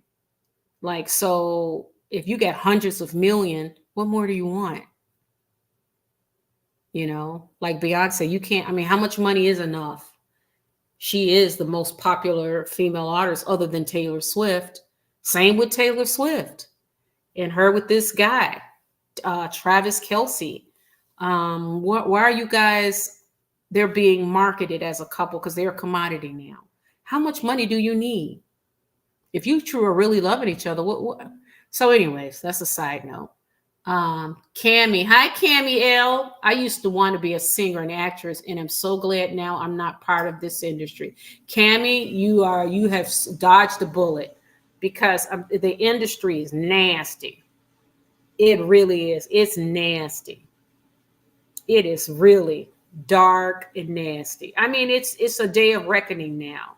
It's a day of reckoning, and they can't fool us anymore because we see it. It's hard to hide anything these days. You got a secret, it's coming out. If you are a celebrity, it's coming out. They're saying Jamie Foxx is blaming Puff Daddy for poisoning him. So now they're saying, no, he did not say that. But where'd that come from? That just popped up. Like, what? So I'm hearing that that's not what he said, but we'll see. Oh, Dallas says Mayberry. Yeah, it was what was the name? What was the name? No, it wasn't. Let me see. It wasn't the Dick Van Dyke because that's Andy. No, the Andy Griffith Show. It was called the Andy Griffith Show, and he was Andy Griffith's son. I love that show too, but I really loved Happy Days. Remember, Happy Days would come on. Then Laverne and Shirley. Remember Three's Company, and then what was Laverne and Shirley, Three's Company, and there was another one I used to watch, Mork and Mindy. Oh, those were the times. Those were good shows. Cammie says Madonna used to be that girl, and she's just trying too hard now, and it's sad to see. It really is, because I used to love Madonna. I used to be the biggest Madonna fan. In 82, 83, I used to love Madonna. And then I followed her for over a decade after. And it was like, after a while, you know, we grow, we mature, and you can't stay on the top like that. You can't. It's just life, things change. You have to be used to change in life. But these celebrities cannot, especially the superstars, they cannot, it's like a curse. Once they get in that light, where they get that level, they cannot step down. They cannot transition into normal life. Now, I think I know who did that. Paul McCartney from the Beatles did it. Remember, the Beatles were superstardom worldwide. And Paul McCartney was always humble. You know, he was always humble. So he is an example of one that did it. Paul McCartney. The Beatles. Beverly says Madonna is just scary. Yeah. And she just they rushed her to the hospital recently, right? On drugs or something. She's not handling well. She's not looking well. What's with these young boyfriends? Like, you think like, but Madonna, what? Like, how come you couldn't just, I don't know. I don't want to say get married, because maybe marriage is not for everyone. But one thing I can say is getting a 23-year-old boy and using drugs and getting you addicted to facelifts and booty bubbles in your butt. That can't be normal. That can't be healthy for you. Come on now. You're not going to convince me that.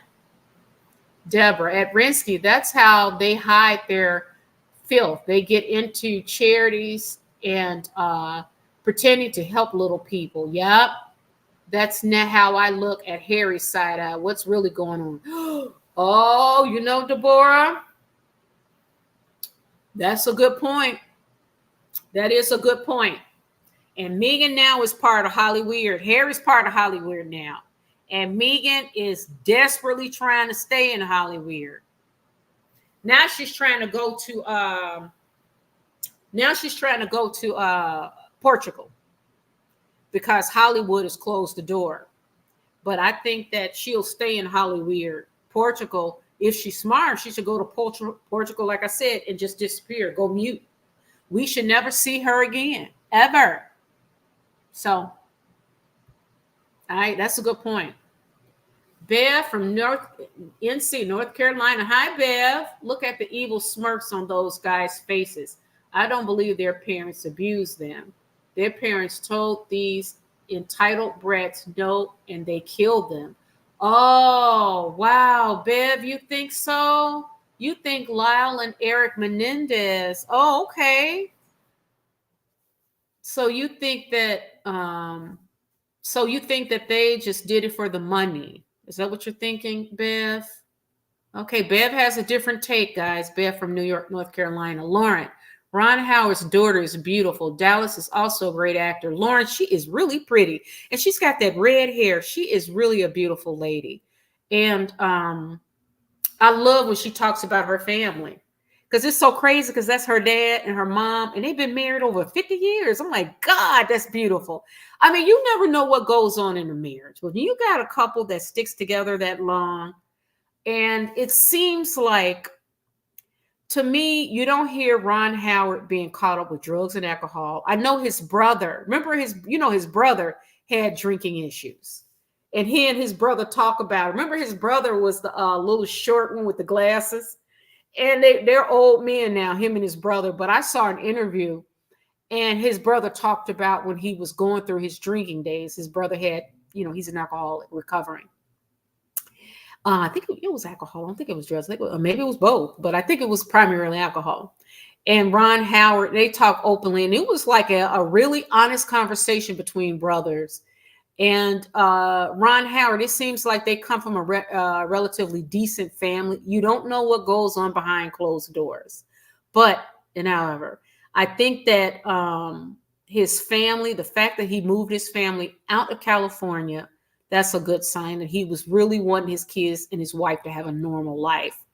And the fact that they've been married 50 years and weathered the storm, I'm sorry, that's a long time to be married. And if that marriage was overall happy and thriving for the most part, I mean, I think that's beautiful, because it won't be perfect, because life is not like that. You're going to go through ups and downs in life, whether you're single, whether you're married, whatever. I mean, it's just life. You ride them waves and you stay rooted in spirit and keep true to yourself. Learn to be rooted in self, and the spirit will guide you. That's my motto. But Lauren, yes, she's very pretty. Deborah, they are showing those things to desensitize our little people. Yes. Yeah. I was so glad. Remember, I told you I was talking to my kids and we saw Oppenheimer, and both of them did spot that. And then when we watch movies, shows, when they get into all the sex scenes and stuff where it gets gratuitous, we fast forward, because I'm like, you don't even need that. You don't need that. Then the movie is shit.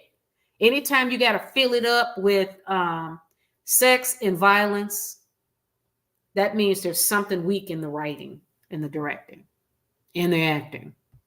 Somewhere, something's wrong. Lauren, that's disgusting. I didn't know Chris did that with Kim. That's a weird family. Yeah. Oh, yeah.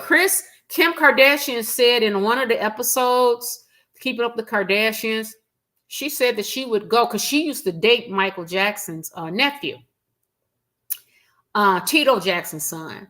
But she said when she was little, she would go over there and see Michael walking around, and she'd just be playing games with the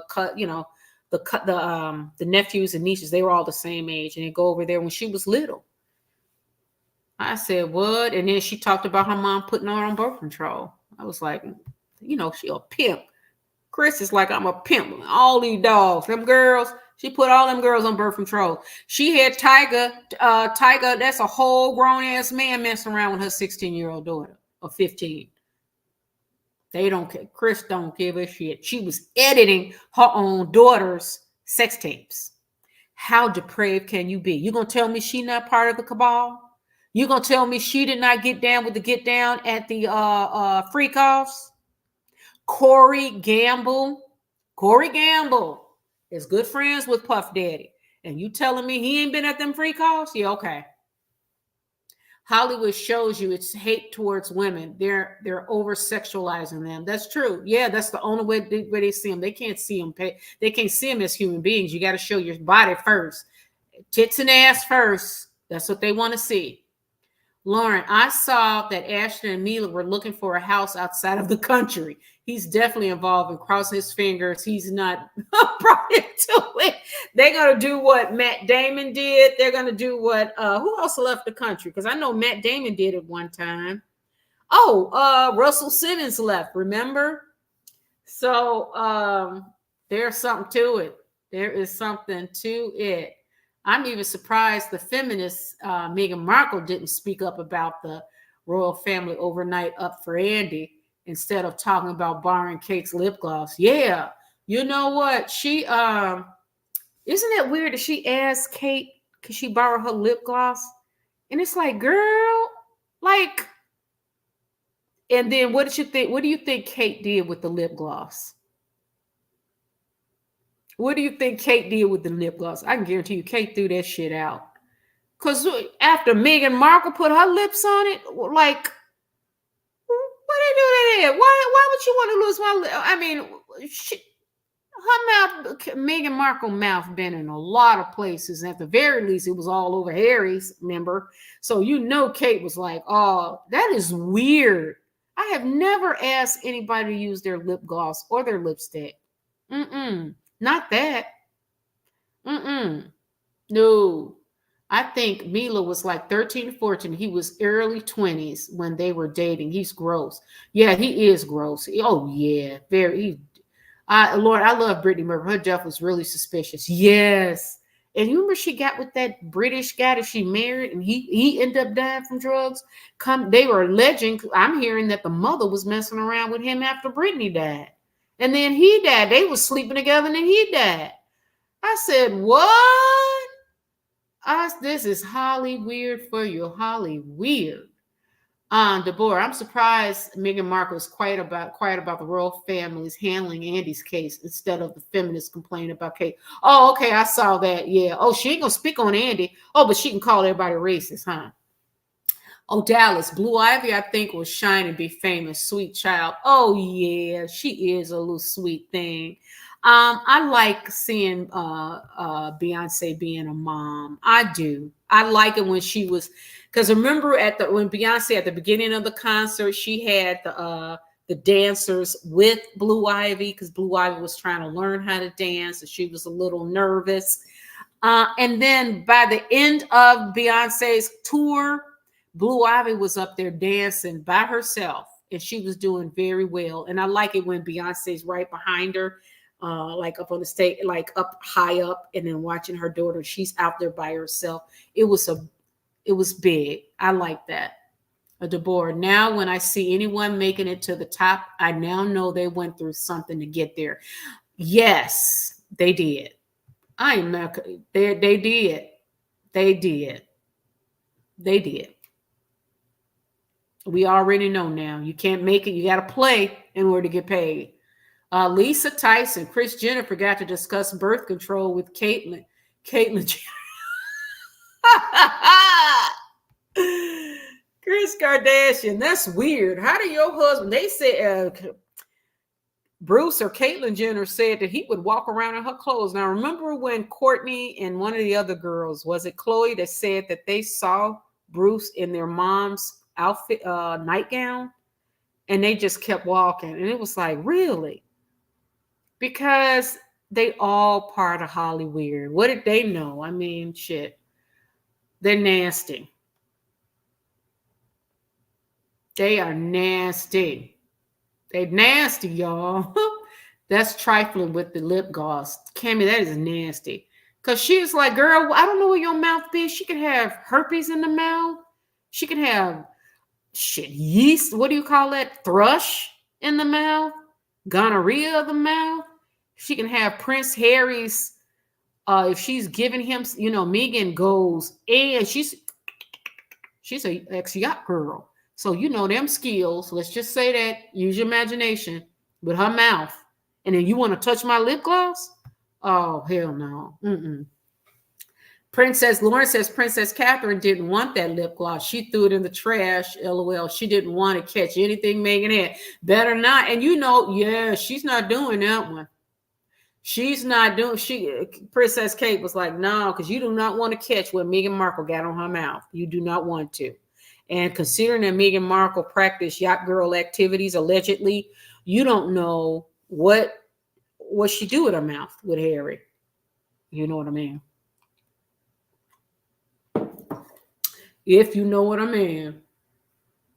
Okay, so we're going to do one more. Simone Biles. I want you to watch a video of her. Now, I'm going to give you a backstory really quickly. We're doing good on time. Okay, here's the backstory. Now, Simone Biles is the most decorated gymnast on the planet, right?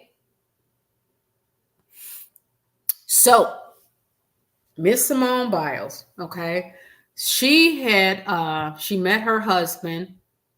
And apparently, he shared with the world. He was on a sports channel talking about how they met. And he believes he's the one that's the catch, not her.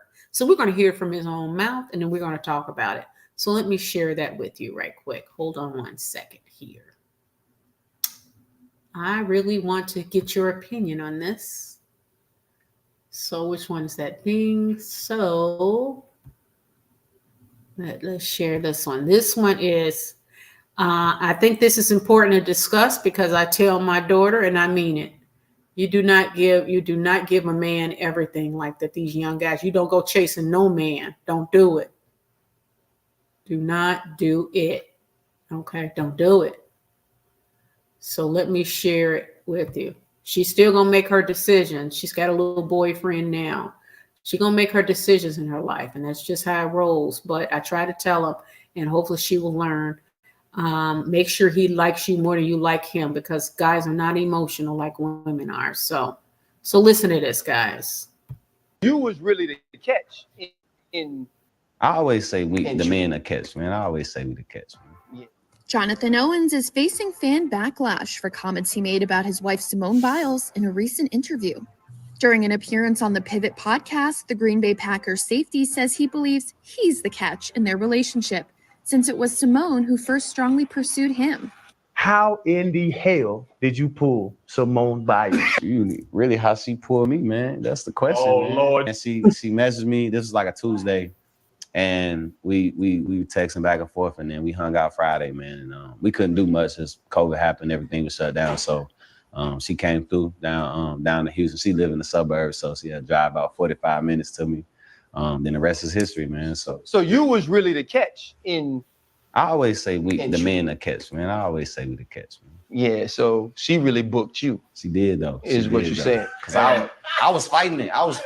So in truth, if I say this out loud, was Jonathan Owens ain't really want Simone Biles.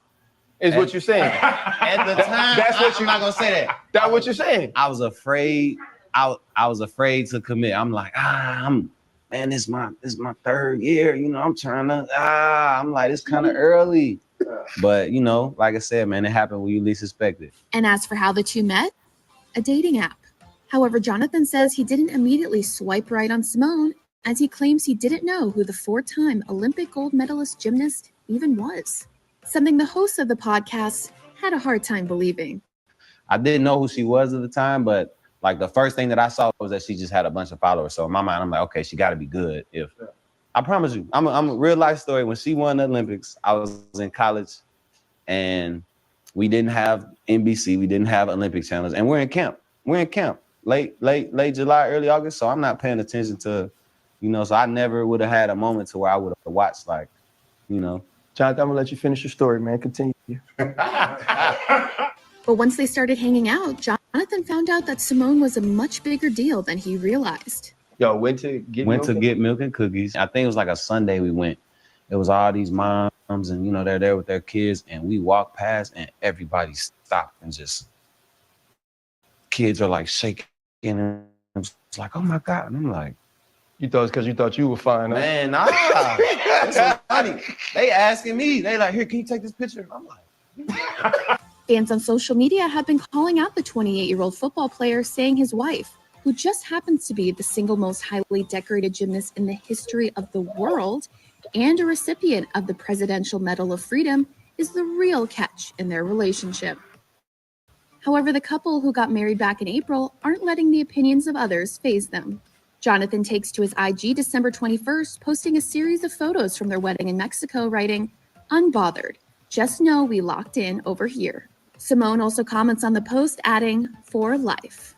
And being the supportive wife she is, Simone, who also made an appearance on the Pivot podcast, shares that in the coming years, she won't mind it when her husband is the famous athlete in their marriage. The other day I said, you know what, in a couple years, nobody is going to call him Simone Biles' husband. They'll call me Jonathan Owens' wife. Okay.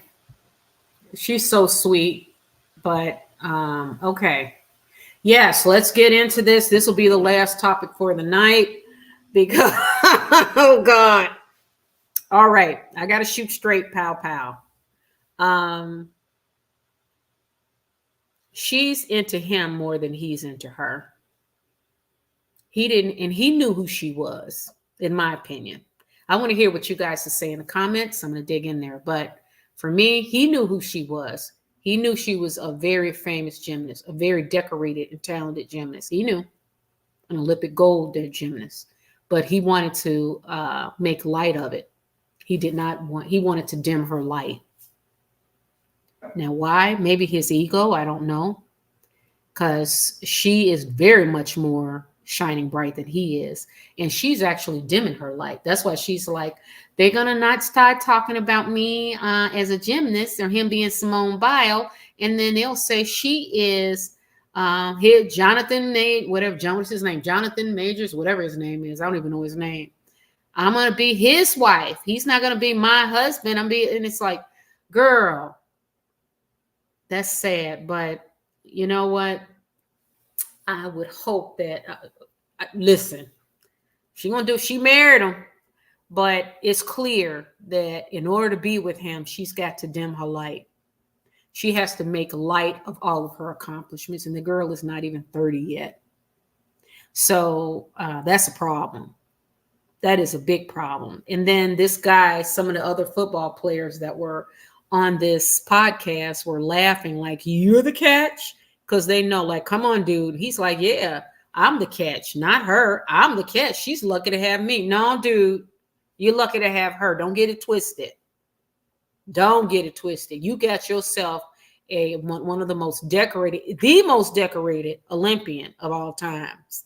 The girl is a superstar. She's talented. But if she don't carry herself that way, like he said she chased him. He said that she drove to Houston to see him from the suburb. 45 minutes is what he said, right? So basically, in order to be with this Jonathan boy, she's got to dim her light. And that's sad. So it'll be interesting to see how this relationship goes. Very interesting. But I think starting out where you have to dim your light to be with someone, that's a big problem. Baby girl, you don't have to dim your light. You should be shining that light as bright as you can. Also, in all the pool of men, Simone Biles, with her status as an Olympian, because it's a mental game. If you feel like you don't deserve better than this, that's a problem. She had access to men across the globe. That means her prospects increase exponentially. But she didn't see that. She saw that this is the only one she can get. She could have done 100 times better than that. She could have done 100 times better than that. Because anybody with common sense would look and give that girl her flowers, considering what she's been through, what she's gone through. Her and her sister were foster kids, and I believe they were adopted or at least taken care of by a Black Caribbean family. She's been through a lot. She's very talented. Can't take that away from her. But what she's supposed to dim her light to be with you, and you're going to make light from the get-go. He made light of all her accomplishments.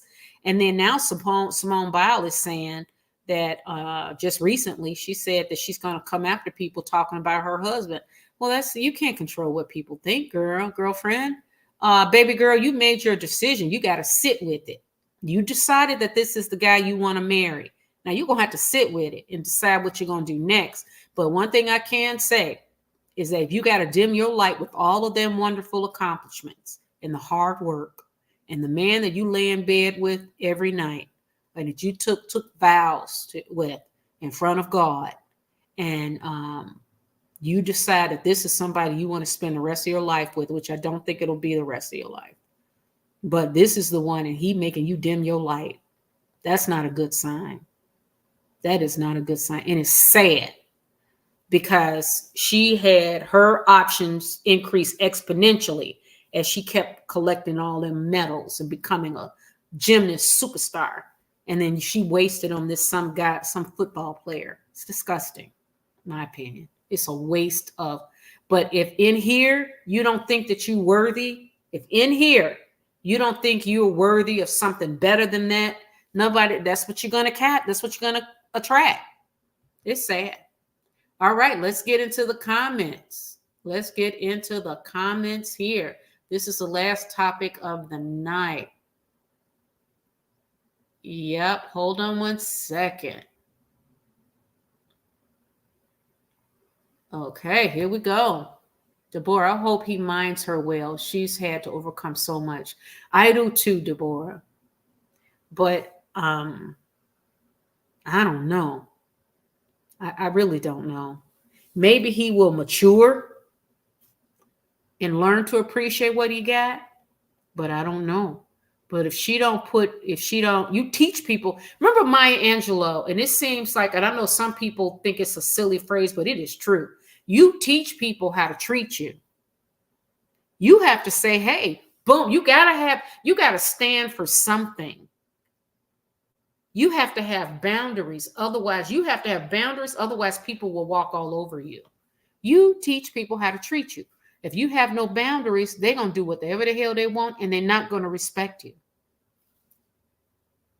You're not going to, if you are not giving me my flowers, and considering she is the most decorated gymnast, all the hard work and pain she's gone through, and you're going to turn around and make light of my accomplishments? We're not doing that. Oh, we're not doing that. What, you think it's because you're kissing my ass? No. You're supposed to give me my flowers more than anybody because you love me. You're supposed to shower me with love because you love me.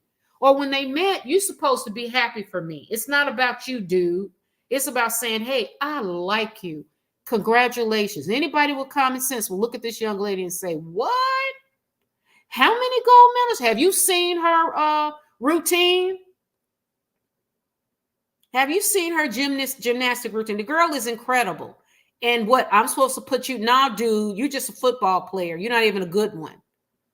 So no, you are not the catch. You are not more of a catch than her, but it's okay. But she does not have to dim her light in any way for you. Who the hell are you? I hope he means her good. I do. I agree too. I totally agree too. Beverly Hassel. Hey, Beverly, he seems conceited. Oh, yeah. And what bothers me most when talking to the guys, he seemed as if by acknowledging her accomplishments, it was a knock against him in some kind of way. That's why I think it's some narcissism and conceitedness going on there. That's right. And then now she's saying, they're calling him Simone Biles' wife now, but I can't wait for them to call me Jonathan, whatever his name is, wife. So switch. And it's like, girl, what are you talking about? Oh, God, baby girl. You got to put yourself first. You and only you. And do all the work necessary to build that self-love. Then you can go out and meet someone. You can give love to someone who deserves it. It says it in the Bibles. You don't throw your pearl to swine. You don't throw your pearls to swine. Hell no, you don't do that. He wants you to dim your light. It's clear. In order for his ego to be able to handle it, you got to be on your knees worshiping this asshole. And you are the most decorated gymnast ever. And you got to dim your light to be with this bitch. Ciao, bye. Kimmy says, what a winner. Yeah, Kimmy. I'm like, come on. It's not like you married Walter Payton or some, big, some successful and talented athlete. And I still wouldn't put up with that. I mean, I still would not. She's young. She's not even 30 yet, but that's really sad. That's really sad. I remember seeing at this past Olympics with she just collecting these medals and just phenomenal. And then they put a clip of him. I guess he had finished the game. And then he posted something. I'm coming to get you, baby. And it's like she's a possession of his. And I'm like, oh, God. This thing. I'm like, oh, God. Our kids are going to meet theirs. My daughter has a boyfriend now. And I like him. He's a nice, quiet, he's a nice Vietnamese boy. But, kids are young, and my son, and they're going to date who they want. Now, if my daughter came home with an animal like that, and then she going to tell me that mom, or she dims her light in any kind of way, oh God, I would have to pray. I would have to pray about it, ask God for guidance, but I would have to let her know how I feel. You're dimming your light. If you got to dim your light to be with him, that means that you're going to spend the rest of your time, however many years you're going to waste, trying to fill this empty ass void in this weak ass man. That's what you're doing. He will never be able to tolerate you accomplishing anything. So the only way he feels good is by keeping his boot on your neck. Where they do that at? And why is that normal? I'm not going for that. I mean, I'm going to let her know if my daughter did that, but we can't pick and choose. But I would just be very disappointed. All the work and all that I've shown you, just why would you ever think you have never seen your mother with no man with no boot on her neck? So where you get that from? Where does that come from? Help me understand that. And that's so sad for her. I just want to hug her, but you can't tell her nothing now. They're married. They stood before God now. You stand before God and get married. I believe in marriage. But I think this is a dark road ahead of that girl. I don't want to say that because I'm not God. I shouldn't say that. But I'm like, if you got to dim your light to be with that man, you in trouble. DeBois says she's endured and worked so hard. Yes, she has. To get where she's at. That's not normal what she's doing. That's not common. And that should be valued and praised. Why the hell should she dim her light for anybody? Oh, Dallas, OMG, he's tripping. She's so beautiful and successful. He's so full of shit. Oh, Dallas, I agree. That girl, look at that beautiful smile she got. She got pretty teeth, beautiful skin. She's the most talented gymnast in the world. I hate when they start talking about her hair. Like, what the fuck does it matter her hair look if she's flipping like that all over on the floor, her floor routine, and on them bars and swinging? I'm like, she can go bald. Don't matter to me. She's still going to be, it's incredible to watch her. You give her the flowers. What kind of, her success bothered him. You could tell it. Her success really bothered that asshole. And if that's what you got to look forward to, I'm hoping that maybe, because God is everywhere and anywhere. And I told you guys, I'm not religious, I'm spiritual. So my higher power, I call God. You never say never. He could completely turn around and be a wonderful guy. But that would be a complete, total about face. I mean, that would be a miracle because people really don't change like that. So we'll see. We will see. All right. That's right. Yeah, we shall see. He thinks he's the catch. And them those are other pro ball players. And they said, you think you the catch? They laughing at him. Yeah, I'm the catch. I think I'm the catch. Like, no, you're not. You're not, asshole. You're just a football player and a bench warmer. He's in Chicago now. Okay, how long you got? Are you as highly decorated like she is? There's no comparison. Why are you trying to compare the two? Why are you bothered by it? Why are you not accepting reality? The reality is, yes, she is a catch. Something you would never be. You're not, so stop. So value what you get. If anything, say, God, thank you. I'm so glad to date you. And she looks like she's a lovely girl. She looks like she is just a lovely woman, young woman. But why does she have to dim her light? And why does she feel like, okay, it'll be, girl, you will always be you're going to always be Simone Biles. That's just your husband. But if you got to dim your light and hang your head and lower your voice to be with somebody, that's a problem. That is deep to me. But she's young. Hopefully she will grow and do more work, grow and learn. He doesn't love her book and love. No, he loves himself. I don't think he knows what it is. I don't see it. I agree with you, Brooklyn. Love, I do. Kimmy, we locked in over here. Yeah, thank you, Kimmy. Lock in, okay? Lauren, that makes me roll my eyes so hard. He didn't know who she was. Come on, she's the greatest gymnast of all time. Lauren, yes. He's a liar. Of course he knew what she was. He just wanted to, this is an asshole. And he's starting young, baby. That's what I'm saying. This is an asshole. He's starting young. He's only 28 and she's in her 20s as well. So he makes this motherfucker And let's get real. This motherfucker said he didn't even know who she was. He won't even acknowledge her existence, knowing that he knew who she was. He knew what the hell she was. He knew it. But he was going to say, I'm not acknowledging it. All her successes and all that, fuck that. I don't acknowledge it. That's a broken man. That there is a broken man. I'm sorry. I'm going to shoot straight, in my opinion, pow, pow. This is my opinion, and I'm entitled to it. I think that's a very broken man. He don't have love to give. He could not even acknowledge her accomplishments. That's not love. That's just being common sense. Acknowledge my accomplishments, asshole. He is so lucky. But, you know, she's in her 20s. When I was in my 20s, I don't know, I was married. You know, I got married at 22. So I don't know how. I may have been just as stupid at that age, you know, and then with the trauma background and all that, I would have made my mistakes, of course.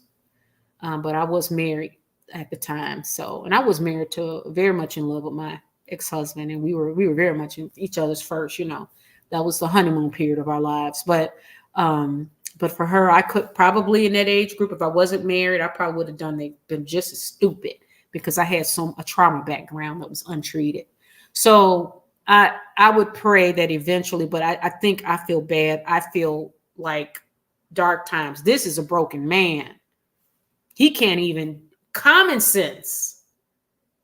He can't even just say, give her flowers just because it is what it is. Oh no, he was like, no. He refused to do it. He like, no. And you better believe she gonna hang her voice, lower her voice, dim her accomplishment, her light, keep her head down, and play the submissive role to this asshole because he's not gonna have it any other way. And he's not. And she's not gonna push for it until she gets fed up. Thanks, Lauren. Lauren, she might have a distorted view of love because of her relationship with her parents. Her mom and dad abandoned her and her sibling, I think. Yeah, that's what I saw on the documentary, and that was sad. That was very sad because I think I think that might be what the problem is that, and then is she gonna have kids with him?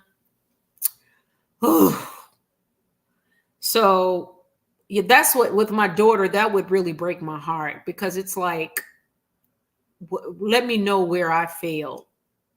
Like, why would you think she's got a good relationship with her father, good relationship with me, but you know, your children, they're going to walk their path. But I would hope that my daughter have a little bit more self-love than Simone because she didn't have that background. I wasn't a perfect mother. I did the best I could. So did her father, but we didn't abandon her. She shouldn't have any issues with love, being loved. She's got family members and extended family that love her. So I'm hoping with Simone, I'm praying and hoping that she worked through this because I think this is really bad. She should lead with her accomplishments. She's been working all her life as a gymnast. This is something that she should be proud of. And he's exhibited that whole area of her, just like when she was at the Olympics just a couple of months ago, and he was coming from a game and he posted on on Instagram, I'm coming for you, baby. I'm coming to get you. Like, what are you coming to get her from? What? From winning the 100th gold medal or whatever? Like, what are you talking about, you idiot? You broken man. Deborah says, so sad, reminds me of the Disney girl Halo. What happened to the Disney girl Halo, Deborah? Which one is that? I don't know that story. Can you put that in the comments? Who's Halo? I'm curious. Cammy, it's the classic story. It's the guy she always wanted in high school but could never get. Oh, yeah, the jock. And why do they think that these pro ball players, why do these girls think that these pro basketball players, pro football players, pro baseball players, that these are the guys you want to get married? Are you kidding me? Their lifestyle is to have a lot of women. That's their lifestyle. I'm not saying every one of them, but a majority of them are. That's their culture. And they're committed to football. Now, he could very well have that, what do you call that? That disease that when you get hit in the head a lot, He could have that. I mean, we don't know because football is bad. The CT, what do they call it? Oh, shit. What do you call it when they get hit in the brain? And Aaron Hernandez, they said that he had the worst kind that they had seen when they examined his brain. I can't think of the name, but you guys can put it in the chat. Thank you. But whatever it is, something is wrong with him. Something is definitely wrong. And if you think he's going to be in, he's not. And the fact that she says, well, he would no longer be Simone Biles' husband. I'll be Jonathan whatever's wife. Like, girl, he should be proud to be your husband. Do you know how much you accomplished? And that ain't him kissing your ass. That's just him saying, wow, the woman that I loved and married is this most decorated gymnast. I love her. I love that. Why can't he don't have no love to give because he's broken. Lauren, she's beautiful too and doesn't need to put up with that and could have a man talking her up and treating her like a princess. That's what I'm saying, Lauren. It's like in her mind, she thought the best guy. I mean, when you go out there, this is during, I don't care, COVID, whatever, you are Simone Biles. Your options are vast. It increases exponentially as you become more decorated as an Olympian. You can have men across the globe of all races, cultures, creeds, religions. You can have your pick. You can go and say those that all you have to do is say that, I want to go on a date or whatever. Just let it be known. And they will be dropping messages in your DM. You could have gone and say, hey, I'm ready to go out. And then it could have been, listen, she could have met a friend of a friend, because I'm not saying pick up a random, because you got crazies out here. But she got plenty of friends where she can have a friend of a friend. Listen, the options are open. She's beautiful. She seems to be a very sweet young lady. She's also very accomplished. She didn't have to pick that one. A football player? For real? Why? What? Why? Of all the other men you can meet, I'm confused. Deborah said her routine was flawless. Yeah, it was beautiful to watch. It was so beautiful. She is so beautiful to watch, and look like she's beautiful inside and out too. And it upset me when they were talking about the girl's hair. I'm like, I don't give a damn if the girl had bald spots all throughout her hair. She was performing her ass off at the Olympics. And every time you see her, when she be flipping in the air and they be saying it'd be amazing. I don't know what she's doing, but I'm like this. I mean, because she's so good and so talented. I don't care. But, people are going to criticize. That comes with the territory. But that didn't stop her from winning them golds. And she should stop apologizing for that shit. And she needs to stand on that. Stand on that. Rooted in that. Start with that. Being proud of your accomplishments. And then setting boundaries. Say, no. You will not stand in my face and tell me you don't know who I am. No, you're not. We're not doing that one today. You want to check? You want to rethink that? And then he would have said, fuck you. I'm not rethinking nothing. And you'd been like, fuck you too. And I'm out of here. And you would have felt more better about it. You would have felt proud because you stood up for yourself. But because you lower your voice and dim your light and hold your head down, you're going to have to. That ain't going to be enough, girlfriend. He broken until he fix himself. That's not going to fill that void he got. You're going to have to deal with all different kind of women. Probably end up with baby mamas all over the place. It's terrible. It's a bad decision. I'm sorry. Bad. Lisa Tyson. He appears to have little or no respect for her. Lisa, I agree. None.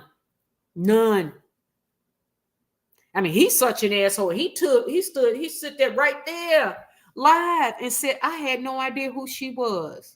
We didn't have, what did he say? He said they didn't have sports TV. What did he say? They didn't have NBC or something in the dorms. Some bullshit excuse. And then now Simone is saying, I'm going to have to come after you guys and my husband. Girl, don't nobody give a shit about that. You're not going to convince us any different than what we saw. We saw it with our own eyes. Stop fighting, Simone. Don't answer any of those. Just, you know what? Live your life. Stay in prayer or spirituality of some kind, and keep keep close friends behind, and no yes people. Keep your girlfriends there who are going to tell you the truth, because you're going to need them to remind you, your sister. They don't need to be beating you up about it, but they need to remind you how beautiful you are and how talented you are. We're not dimming lights around here. We're not dimming lights around here. That should be, and why she was not enraged, because think of all the work that she's done to get there. That is her life. But I think she's starting to get older. She knows that she'll have to retire. So maybe she just doesn't want to be alone. She want to have kids. There are a lot of things that she's probably thinking about. So I get that. But she's got to really think about working on herself and feeding herself. I mean, because he's going to suck everything out of her if she's not careful. Or let me see. This guy. Well, he's going to suck everything out of her, because he's a succubus. And you're going to be trying to feed that ego, and then you can't feel that big ass ego, not by yourself. She's going to have to deal with other women. I see it. I see it. Lauren, he should be like that track couple from the Olympics. Oh, the husband, the wife support each other. They were cheering each other on. I know who you're talking about, Lauren. He's in the because he lost his legs, right? So he's in the Paralympics, and she is in the did she do the jump? They are a beautiful couple, very different. That's love. That is love. Let me see if I can find that couple. That is love there. Let me see if I can find that. Let me see. Stop screen share. I'm going to find that couple. We're going to put them up, and I'm going to answer a couple more questions and go. But this is a great topic. Olympic couple track. Yeah. They're just adorable. And I like them. And that's really what just adorable. Oh, this is beautiful. Yep, here we go. I'm going to share this with you. Yeah, this is a beautiful couple.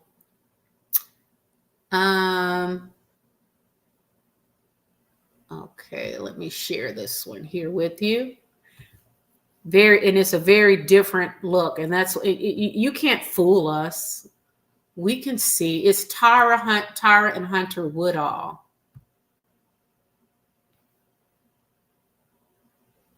And you can see them. See, aren't they beautiful? And you can look how happy they are. Look at it. These two. And he's in Paralympics. He won. I don't know if he won a gold, but I think he did. And she's won a gold, I believe. I'm not sure.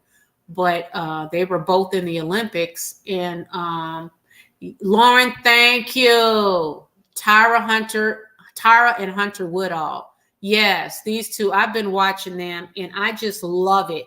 And this is the stuff I want to see. I'm like, let's see some wholesomeness.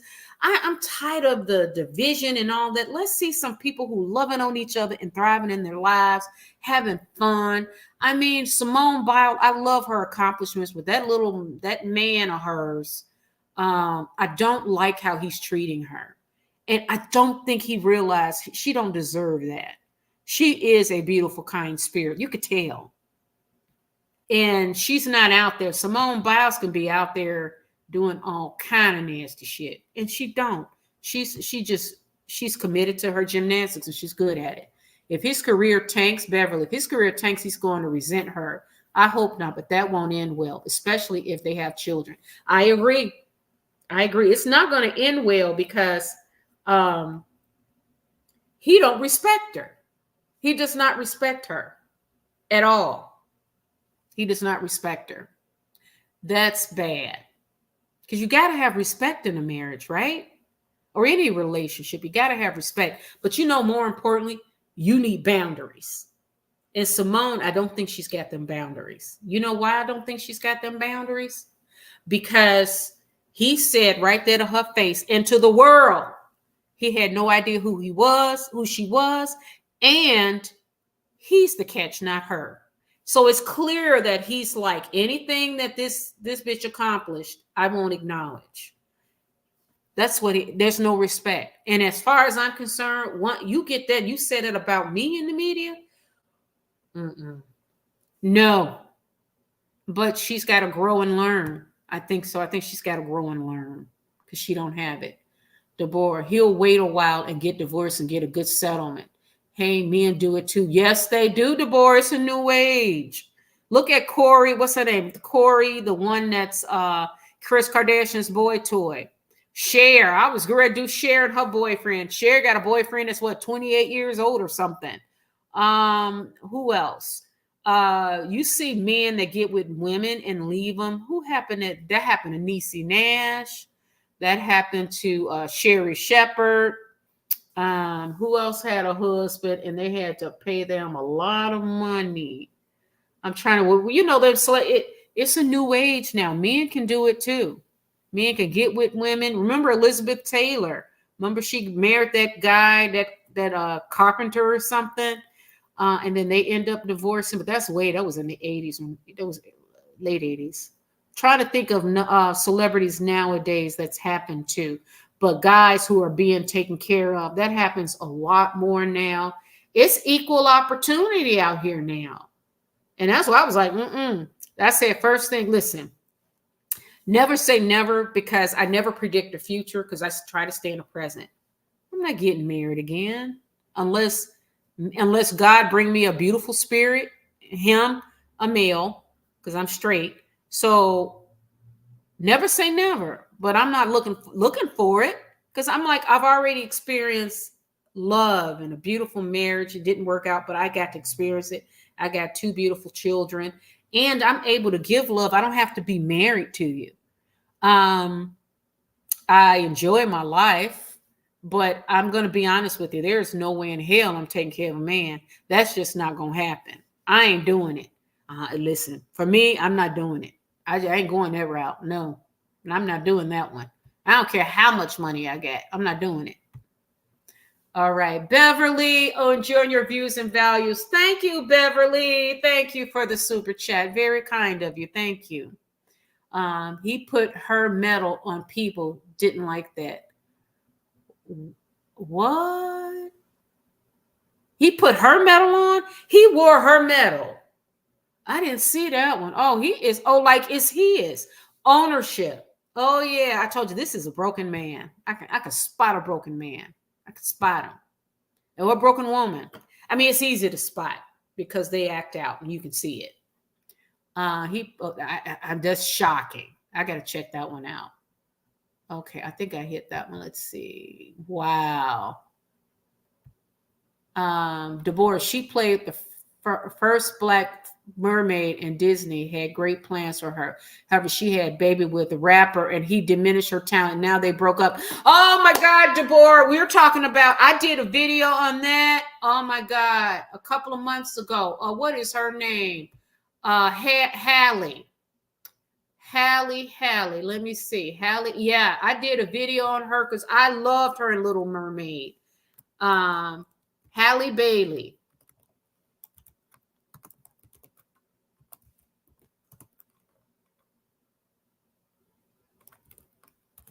Let's pull her up. Halle Bailey. She was Little Mermaid. And I did a video. I said, okay. I was so disappointed. Because she was Little Mermaid. And she did very good in Little Mermaid. Let's put her up. And then she decided to get pregnant by a rapper. I said, no, you didn't. No, you did not. You were Ariel. She was Ariel. Hollywood was ready to they were ready to create her and promote her. And she gave up all that shit to become a single mother. She got pregnant by a rapper. And now they broke up. And remember he wrote that song calling her a bitch? I said, look, I can't. She could have, I said, let's shoot straight, pow, pow. You have to know your value out here in the world. You got to. First of all, you need to know your value. Everybody, man, woman, dog, I don't care. Anybody, however you want to define yourself, you have to know your value out here. And what I noticed, and Halle Berry did it, and Simone Biles about to get pregnant with this dude. First of all, why are you getting pregnant when you got opportunities out here? Like she was Ariel in Disney. She could have been in so many more projects. She decided to become a single mother. I don't get it. All the opportunities. That means her dating pool would have expanded exponentially. So what do? You go outside of your inner circle where you normally date, and you can expand that. Give other guys a try, like nice guys, guys that are not broken, guys that have a lot of opportunity. The idea that there are zero good guys out there is a lie. That's a myth. And you're young? I'm talking about when you're very, very young like this. Why are you having babies at all? You should be having babies till you in your mid-30s. Shit, freeze them eggs.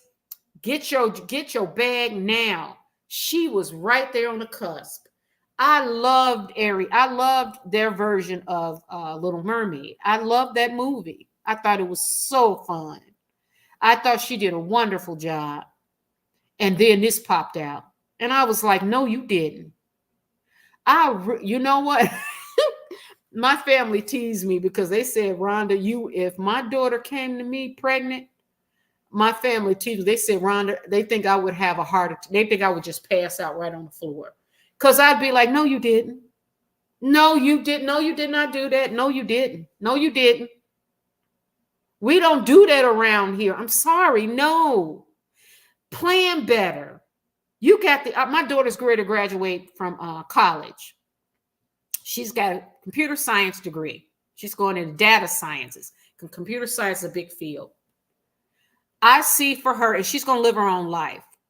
But all the sacrifice and all the hard work I do and the money I spend, the money I give you, all that you have not had to suffer at all because I work 7 days a week and your dad worked his ass off. We worked our ass off. You gonna spit in my face by getting pregnant by a rapper? I wish she would. Oh, hell no. So I'm like, who are these people? She only had one shot in Hollywood like that. And then you turn around and do that for love? Love of this guy? Really? Really? That's not what he's thinking about. He just wanted to he wanted to have a baby with you, but he was never going to stay with you. So he made you a single mother. Ooh. Okay, guys. That's a good topic. Lauren, yes, CTE in the brain. Maybe that's what that boy got. But because he's on that field, a lot of them are. But these are not guys who are going to treat you well. I'm sorry. Being with professional athletes when their culture is a variety of women, money, fast life, football, broken bones, broken egos, full of, all of that. It's not, there are more quality men out there, a lot more. Those ball players, I know they got money, but look at all the baggage and shit you got to deal with to stay with them. The trauma you're gonna the trauma that you're gonna end up absorbing from being with these animals. Trust me, it's not worth it. It's not. Then you'd be no good mentally for a nice guy when he comes along. When you that young, listen, when you get up my age, and I'm an older bride. I've lived already. I've had love, all of that. And I'm telling you, I think the best thing for me, my ex-husband, I'd have been in trouble out there in my 20s, out there in the street, because I would have been taken advantage of, and I would have been, because I had a lot of trauma. So I'm thinking, and I was immature, had no foundation. So when I got married, my ex-husband and I had very similar background. We both lost our mother young. We both had alcoholic fathers. And we were born 3 days apart, by the way. But anyways, we were the same age and we had similar backgrounds and our families were very similar. So we basically, and we stayed married for many years. That actually saved both of us because we kind of grew up together and build our life together. So I avoided that 20s where you go through this. But once I got single, then I had to learn. Yeah. But I think being settled, but with as far as Haley and that was a bad decision. God bless the baby. All children are children of God and they're beautiful. But okay. Deborah said, I'm getting tired. You getting tired, Deborah? All right. Well, I'm gonna call it a night. This has been great. Correction, Disney Mermaid is Haley Berry. Yeah, Haley Bailey. Yep. The baby's name is Halo. Oh, okay. So, all right, I'm gonna do a couple of more comments and then I will let you guys go for the night. This was great. Oh, we did 2.5 hours. Oh, my Lord. They were supporting each other, cheering each other on, and genuinely happy to be there. Yes, I like. And let's put this couple. I want to see a positive couple up here before I let you guys go. I'm gonna read just a couple more comments, then we're done. Just want to get through these last two, then we are done. You guys, this was great. Here we go. Simone needs to dump him. She'll see it once she gets older. When you're younger, you don't see it. We're all naive in our 20s. That's very true, Lauren. Very, very true. Dallas said Ariel loved her. Yeah, I loved her as Ariel. I really did. I agree. Yeah, he did wear her medals. Wow. Ugh, that is crazy. Halle Berry is beautiful too. She deserves better. I mean, she deserves much better than that. Don 1211, hey, how you doing? Thanks for joining us. Hello, hey, Arana. Maybe it's saving grace for her now that we know about Hollywood.